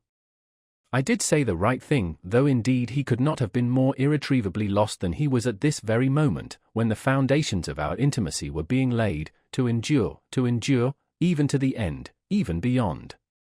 "I had immense plans," he muttered irresolutely. "Yes," said I, "but if you try to shout I'll smash your head with." There was not a stick or a stone near. "I will throttle you for good," I corrected myself. I was on the threshold of great things, he pleaded, in a voice of longing, with a wistfulness of tone that made my blood run cold. "And now for this stupid scoundrel, your success in Europe is assured in any case," I affirmed steadily. I did not want to have the throttling of him, you understand, and indeed it would have been very little use for any practical purpose. I tried to break the spell, the heavy, mute spell of the wilderness, that seemed to draw him to its pitiless breast by the awakening of forgotten and brutal instincts, by the memory of gratified and monstrous passions. This alone, I was convinced, had driven him out to the edge of the forest, to the bush, towards the gleam of fires, the throb of drums, the drone of weird incantations. This alone had beguiled his unlawful soul beyond the bounds of permitted aspirations. And, don't you see, the terror of the position was not in being knocked on the head, though I had a very lively sense of the danger, too, but in this, that I had to deal with a being to whom I could not appeal in the name of anything high or low. I had, even like the niggers, to invoke him, himself, his own exalted and incredible degradation. There was nothing either above or below him, and I knew it. He had kicked himself loose of the earth. Confound the man! He had kicked the very earth to pieces. He was alone, and I before him did not know whether I stood on the ground or floated in the air. I've been telling you what we said, repeating the phrases we pronounced, but what's the good? They were common everyday words, the familiar, vague sounds exchanged on every waking day of life. But what of that? They had behind them, to my mind, the terrific suggestiveness of words heard in dreams, of phrases spoken in nightmares. Soul. If anybody ever struggled with a soul, I am the man. And I wasn't arguing with a lunatic either. Believe me or not, his intelligence was perfectly clear. He concentrated, it is true, upon himself with horrible intensity, yet clear, and therein was my only chance, barring, of course, the killing him there and then, which wasn't so good, on account of unavoidable noise. But his soul was mad. Being alone in the wilderness, it had looked within itself, and, by heavens! I tell you, it had gone mad. I had, for my sins, I suppose, to go through the ordeal of looking into it myself. No eloquence could have been so withering to one's belief in mankind as his final burst of sincerity. He struggled with himself, too. I saw it, I heard it. I saw the inconceivable mystery of a soul that knew no restraint, no faith, and no fear, yet struggling blindly with itself. I kept my head pretty well, but when I had him at last stretched on the couch, I wiped my forehead, while my legs shook under me as though I had carried half a ton on my back down that hill. And yet I had only supported him, his bony arm clasped round my neck, and he was not much heavier than a child. When next day we left at noon, the crowd, of whose presence behind the curtain of trees I had been acutely conscious all the time, flowed out of the woods again, filled the clearing, covered the slope with a mass of naked, breathing, quivering, bronze bodies. I steamed up a bit, then swung downstream, and 2,000 eyes followed the evolutions of the splashing, thumping, fierce river demon beating the water with its terrible tail and breathing black smoke into the air. In front of the first rank, along the river, 3 men, plastered with bright red earth from head to foot, strutted to and fro restlessly. When we came abreast again, they faced the river, stamped their feet, nodded their horned heads, swayed their scarlet bodies. They shook towards the fierce river demon a bunch of black feathers, a mangy skin with a pendant tail, something that looked a dried good. They shouted periodically together strings of amazing words that resembled no sounds of human language, and the deep murmurs of the crowd, interrupted suddenly, were like the responses of some satanic litany. We had carried Kurtz into the pilot house. There was more air there. Lying on the couch, he stared through the open shutter. There was an eddy in the mass of human bodies, and the woman with helmeted head and tawny cheeks rushed out to the very brink of the stream. She put out her hands, shouted something, and all that wild mob took up the shout in a roaring chorus of articulated, rapid, breathless utterance. "Do you understand this?" I asked. He kept on looking out past me with fiery, longing eyes, with a mingled expression of wistfulness and hate. He made no answer, but I saw a smile of indefinable meaning, appear on his colorless lips that a moment after twitched convulsively. "Do I not?" he said slowly, gasping, as if the words had been torn out of him by a supernatural power. I pulled the string of the whistle, and I did this because I saw the pilgrims on deck getting out their rifles with an air of anticipating a jolly lark. At the sudden screech there was a movement of abject terror through that wedged mass of bodies. Don't you frighten them away," cried some one on deck disconsolately. I pulled the string time after time. They broke and ran, they leaped, they crouched, they swerved, they dodged the flying terror of the sound. The 3 red chaps had fallen flat, face down on the shore, as though they had been shot dead. Only the barbarous and superb woman did not so much as flinch, and stretched tragically her bare arms after us over the sombre and glittering river. And then that imbecile crowd down on the deck started their little fun, and I could see nothing more for smoke. The brown current ran swiftly out of the heart of darkness, bearing us down towards the sea with twice the speed of our upward progress, and Kurtz's life was running swiftly, too, ebbing out of his heart into the sea of inexorable time. The manager was very placid, he had no vital anxieties now, he took us both in with a comprehensive and satisfied glance. The affair had come off as well as could be wished. I saw the time approaching when I would be left alone of the party of unsound method. The pilgrims looked upon me with disfavor. I was, so to speak, numbered with the dead. It is strange how I accepted this unforeseen partnership, this choice of nightmares forced upon me in the tenebrous land invaded by these mean and greedy phantoms. Kurtz discoursed. A voice! A voice! It rang deep to the very last. It survived his strength to hide in the magnificent folds of eloquence the barren darkness of his heart.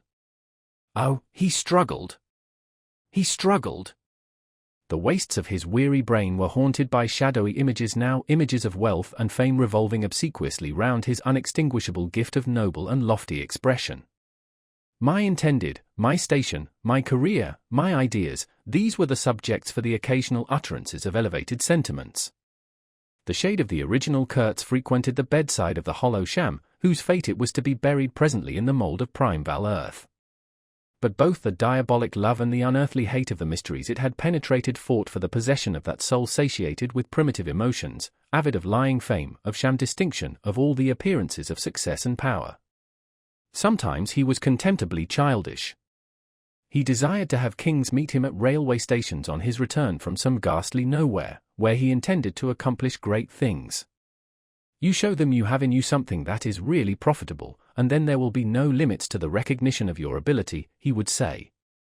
Of course you must take care of the motives, right motives, always.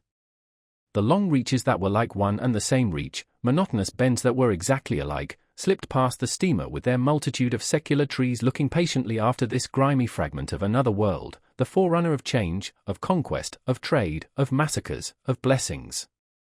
I looked ahead, piloting. Close the shutter, said Kurtz suddenly one day, I can't bear to look at this. I did so. There was a silence. Oh, but I will wring your heart yet, he cried at the invisible wilderness. We broke down, as I had expected, and had to lie up for repairs at the head of an island. This delay was the first thing that shook Kurtz's confidence. One morning he gave me a packet of papers and a photograph, the lot tied together with a shoestring. Keep this for me, he said. This noxious fool, meaning the manager, is capable of prying into my boxes when I am not looking. In the afternoon I saw him. He was lying on his back with closed eyes, and I withdrew quietly, but I heard him mutter, live rightly, die, die. I listened. There was nothing more. Was he rehearsing some speech in his sleep, or was it a fragment of a phrase from some newspaper article? He had been writing for the papers and meant to do so again, for the furthering of my ideas. It's a duty. His was an impenetrable darkness. I looked at him as you peer down at a man who is lying at the bottom of a precipice where the sun never shines. But I had not much time to give him, because I was helping the engine driver to take to pieces the leaky cylinders, to straighten a bent connecting rod, and in other such matters.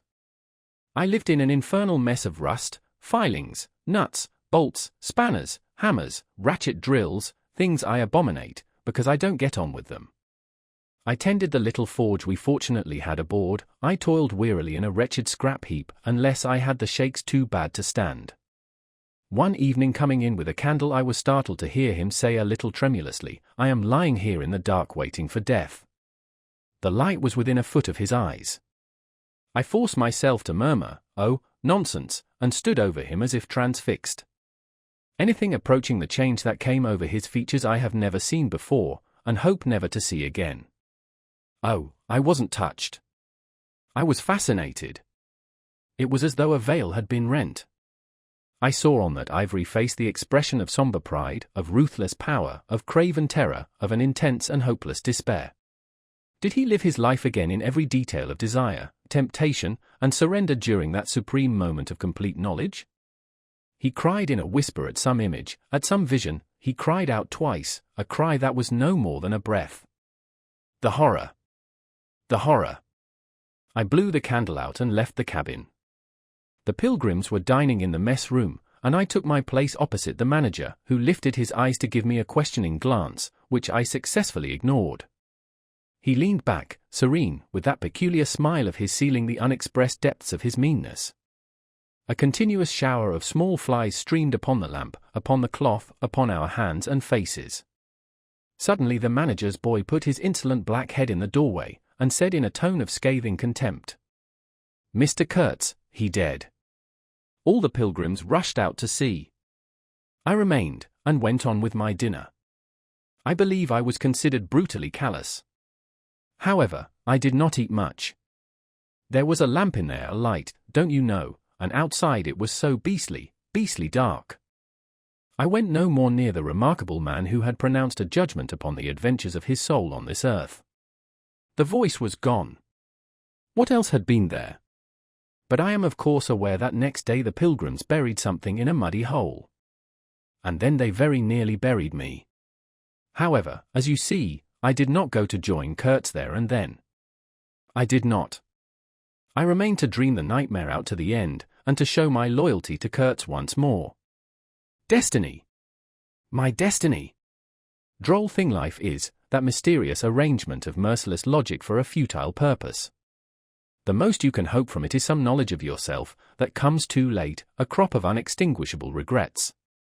I have wrestled with death. It is the most unexciting contest you can imagine. It takes place in an impalpable grayness, with nothing underfoot, with nothing around, without spectators, without clamor, without glory, without the great desire of victory, without the great fear of defeat, in a sickly atmosphere of tepid skepticism, without much belief in your own right, and still less in that of your adversary. If such is the form of ultimate wisdom, then life is a greater riddle than some of us think it to be. I was within a hair's breadth of the last opportunity for pronouncement, and I found with humiliation that probably I would have nothing to say. This is the reason why I affirm that Kurtz was a remarkable man. He had something to say. He said it. Since I had peeped over the edge myself, I understand better the meaning of his stare, that could not see the flame of the candle, but was wide enough to embrace the whole universe, piercing enough to penetrate all the hearts that beat in the darkness. He had summed up, he had judged. The horror. He was a remarkable man. After all, this was the expression of some sort of belief. It had candor, it had conviction, it had a vibrating note of revolt in its whisper, it had the appalling face of a glimpsed truth, the strange commingling of desire and hate. And it is not my own extremity I remember best, a vision of greyness without form filled with physical pain, and a careless contempt for the evanescence of all things, even of this pain itself. No. It is his extremity that I seem to have lived through. True, he had made that last stride, he had stepped over the edge, while I had been permitted to draw back my hesitating foot. And perhaps in this is the whole difference, perhaps all the wisdom, and all truth, and all sincerity, are just compressed into that inappreciable moment of time in which we step over the threshold of the invisible.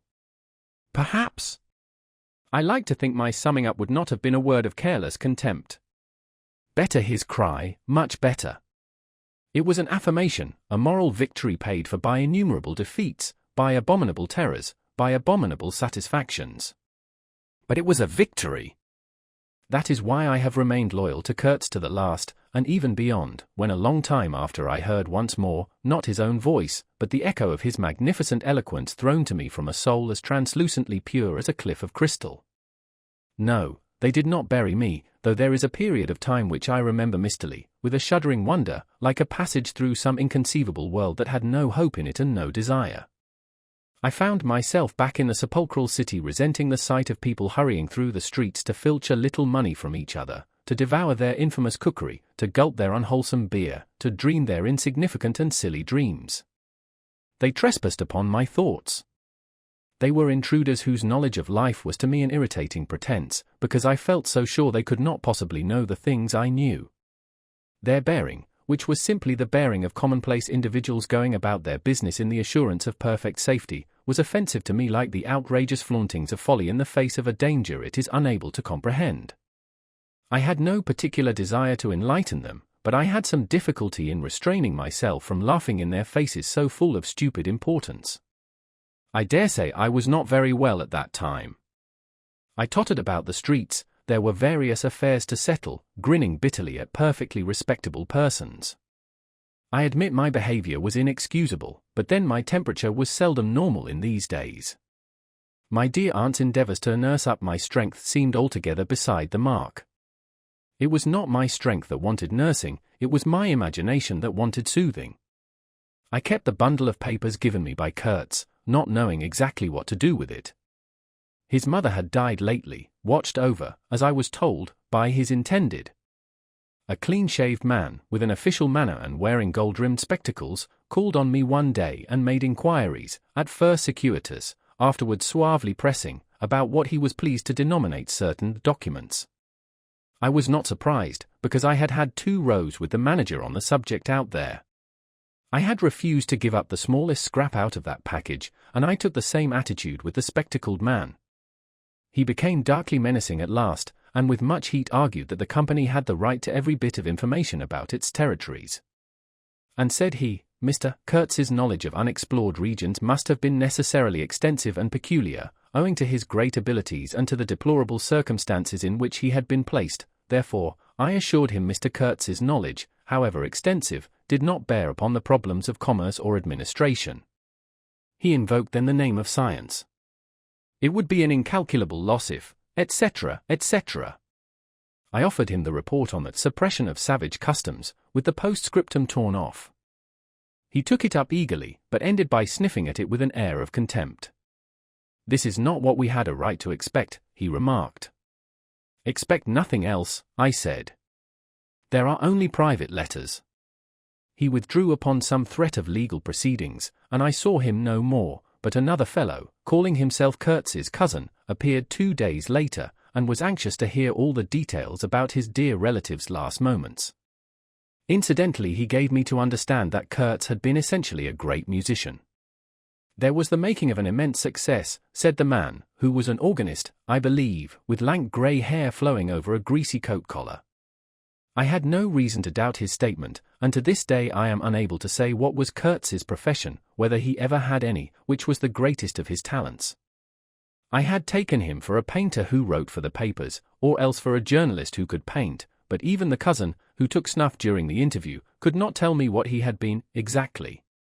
He was a universal genius, on that point I agreed with the old chap, who thereupon blew his nose noisily into a large cotton handkerchief and withdrew in senile agitation, bearing off some family letters and memoranda without importance.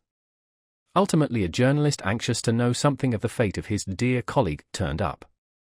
This visitor informed me Kurtz's proper sphere ought to have been politics on the popular side. He had furry straight eyebrows, bristly hair cropped short, an eyeglass on a broad ribbon, and, becoming expansive, confessed his opinion that Kurtz really couldn't write a bit, but heavens! How that man could talk! He electrified large meetings. He had faith, don't you see, he had the faith. He could get himself to believe anything. He would have been a splendid leader of an extreme party. What party? I asked. Any party, answered the other. He was an extremist. Did I not think so? I assented. Did I know, he asked, with a sudden flash of curiosity, what it was that had induced him to go out there? Yes, said I, and forthwith handed him the famous report for publication, if he thought fit. He glanced through it hurriedly, mumbling all the time, judged it would do, and took himself off with this plunder. Thus I was left at last with a slim packet of letters and the girl's portrait. She struck me as beautiful, I mean she had a beautiful expression. I know that the sunlight can be made to lie, too, yet one felt that no manipulation of light and pose could have conveyed the delicate shade of truthfulness upon those features. She seemed ready to listen without mental reservation, without suspicion, without a thought for herself. I concluded I would go and give her back her portrait and those letters myself. Curiosity? Yes, and also some other feeling perhaps. All that had been Kurtz's had passed out of my hands, his soul, his body, his station, his plans, his ivory, his career. There remained only his memory and his intended, and I wanted to give that up, too, to the past, in a way, to surrender personally all that remained of him with me to that oblivion which is the last word of our common fate. I don't defend myself. I had no clear perception of what it was I really wanted. Perhaps it was an impulse of unconscious loyalty, or the fulfillment of one of those ironic necessities that lurk in the facts of human existence. I don't know. I can't tell. But I went. I thought his memory was like the other memories of the dead that accumulate in every man's life, a vague impress on the brain of shadows that had fallen on it in their swift and final passage, but before the high and ponderous door, between the tall houses of a street as still and decorous as a well-kept alley in a cemetery, I had a vision of him on the stretcher, opening his mouth voraciously, as if to devour all the earth with all its mankind. He lived then before me, he lived as much as he had ever lived, a shadow insatiable of splendid appearances, of frightful realities, a shadow darker than the shadow of the night, and draped nobly in the folds of a gorgeous eloquence. The vision seemed to enter the house with me, the stretcher, the phantom bearers, the wild crowd of obedient worshippers, the gloom of the forests, the glitter of the reach between the murky bends, the beat of the drum, regular and muffled like the beating of a heart, the heart of a conquering darkness. It was a moment of triumph for the wilderness, an invading and vengeful rush which, it seemed to me, I would have to keep back alone for the salvation of another soul. And the memory of what I had heard him say afar there, with the horned shapes stirring at my back, in the glow of fires, within the patient woods, those broken phrases came back to me, were heard again in their ominous and terrifying simplicity. I remembered his abject pleading, his abject threats, the colossal scale of his vile desires, the meanness, the torment, the tempestuous anguish of his soul. And later on I seemed to see his collected languid manner, when he said one day, "This lot of ivory now is really mine.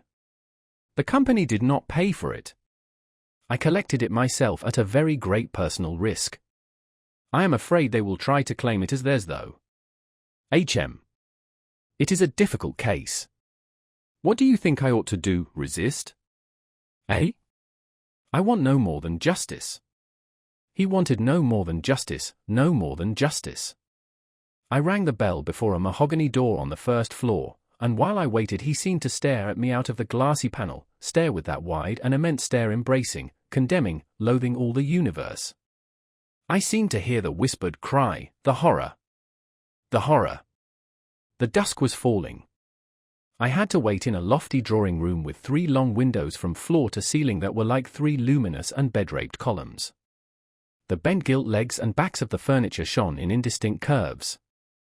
The tall marble fireplace had a cold and monumental whiteness. A grand piano stood massively in a corner, with dark gleams on the flat surfaces like a somber and polished sarcophagus. A high door opened, closed. I rose. She came forward, all in black, with a pale head, floating towards me in the dusk. She was in mourning. It was more than a year since his death, more than a year since the news came. She seemed as though she would remember and mourn forever. She took both my hands in hers and murmured, "I had heard you were coming." I noticed she was not very young, I mean not girlish. She had a mature capacity for fidelity, for belief, for suffering. The room seemed to have grown darker, as if all the sad light of the cloudy evening had taken refuge on her forehead. This fair hair, this pale visage, this pure brow, seemed surrounded by an ashy halo from which the dark eyes looked out at me. Their glance was guileless, profound, confident, and trustful. She carried her sorrowful head as though she were proud of that sorrow, as though she would say, I alone know how to mourn for him as he deserves." But while we were still shaking hands, such a look of awful desolation came upon her face that I perceived she was one of those creatures that are not the playthings of time. For her he had died only yesterday. And, by Jove! The impression was so powerful that for me, too, he seemed to have died only yesterday, nay, this very minute. I saw her and him in the same instant of time, his death and her sorrow. I saw her sorrow in the very moment of his death. Do you understand? I saw them together, I heard them together. she had said, with a deep catch of the breath. I have survived. A while my strained ears seemed to hear distinctly, mingled with her tone of despairing regret, the summing up whisper of his eternal condemnation. I asked myself what I was doing there, with a sensation of panic in my heart, as though I had blundered into a place of cruel and absurd mysteries not fit for a human being to behold. She motioned me to a chair. We sat down. I laid the packet gently on the little table, and she put her hand over it. You knew him well, she murmured, after a moment of mourning silence. Intimacy grows quickly out there, I said. I knew him as well as it is possible for one man to know another. And you admired him, she said. It was impossible to know him and not to admire him. Was it? He was a remarkable man, I said, unsteadily. Then, before the appealing fixity of her gaze, that seemed to watch for more words on my lips, I went on. It was impossible not to love him, she finished eagerly, silencing me into an appalled dumbness. How true! How true! But when you think that no one knew him so well as I had all his noble confidence. I knew him best. You knew him best, I repeated. And perhaps she did. But with every word spoken the room was growing darker, and only her forehead, smooth and white, remained illumined by the inextinguishable light of belief and love. You were his friend, she went on. His friend, she repeated, a little louder. You must have been, if he had given you this, and sent you to me. I feel I can speak to you, and oh, I must speak. I want you, you who have heard his last words, to know I have been worthy of him. It is not pride. Yes. I am proud to know I understood him better than anyone on earth. He told me so himself. And since his mother died I have had no one to. I listened. The darkness deepened. I was not even sure whether he had given me the right bundle. I rather suspect he wanted me to take care of another batch of his papers which, after his death, I saw the manager examining under the lamp. And the girl talked, easing her pain in the certitude of my sympathy. She talked as thirsty men drink. I had heard that her engagement with Kurtz had been disapproved by her people. He wasn't rich enough or something. And indeed I don't know whether he had not been a pauper all his life. He had given me some reason to infer that it was his impatience of comparative poverty that drove him out there. Who was not his friend who had heard him speak once, she was saying. He drew men towards him by what was best in them. She looked at me with intensity. It is the gift of the great, she went on, and the sound of her low voice seemed to have the accompaniment of all the other sounds, full of mystery, desolation, and sorrow, I had ever heard, the ripple of the river, the soughing of the trees swayed by the wind, the murmurs of the crowds, the faint ring of incomprehensible words cried from afar, the whisper of a voice speaking from beyond the threshold of an eternal darkness. But you have heard him. You know, she cried. Yes, I know, I said with something like despair in my heart, but bowing my head before the faith that was in her, before that great and saving illusion that shone with an unearthly glow in the darkness, in the triumphant darkness from which I could not have defended her, from which I could not even defend myself. What a loss to me, to us. She corrected herself with beautiful generosity, then added in a murmur, to the world. By the last gleams of twilight I could see the glitter of her eyes, full of tears that would not fall. I have been very happy, very fortunate, very proud, she went on. Too fortunate. Too happy for a little while. And now I am unhappy for life. She stood up, her fair hair seemed to catch all the remaining light in a glimmer of gold. I rose, too. And of all this, she went on mournfully, of all his promise, and of all his greatness, of his generous mind, of his noble heart, nothing remains, nothing but a memory. You and I? We shall always remember him, I said hastily. No, she cried. It is impossible that all this should be lost, that such a life should be sacrificed to leave nothing but sorrow. You know what vast plans he had. I knew of them, too. I could not perhaps understand, but others knew of them. Something must remain. His words, at least, have not died. His words will remain, I said. And his example, she whispered to herself. Men looked up to him, his goodness shone in every act. His example. True, I said, his example, too. Yes, his example. I forgot that. But I do not. I cannot believe, not yet. I cannot believe that I shall never see him again, that nobody will see him again, never, never, never. She put out her arms as if after a retreating figure, stretching them back and with clasped pale hands across the fading and narrow sheen of the window. Never see him. I saw him clearly enough then. I shall see this eloquent phantom as long as I live, and I shall see her, too, a tragic and familiar shade, resembling in this gesture another one, tragic also, and bedecked with powerless charms, stretching bare brown arms over the glitter of the infernal stream, the stream of darkness. She said suddenly very low, he died as he lived. His end, said I, with dull anger stirring in me, was in every way worthy of his life. And I was not with him, she murmured. My anger subsided before a feeling of infinite pity. Everything that could be done, I mumbled. Ah, but I believed in him more than anyone on earth, more than his own mother, more than himself. He needed me. Me. I would have treasured every sigh, every word, every sign, every glance. I felt like a chill grip on my chest. Don't, I said, in a muffled voice. Forgive me. I have mourned so long in silence, in silence. You were with him, to the last? I think of his loneliness. Nobody near to understand him as I would have understood. Perhaps no one to hear.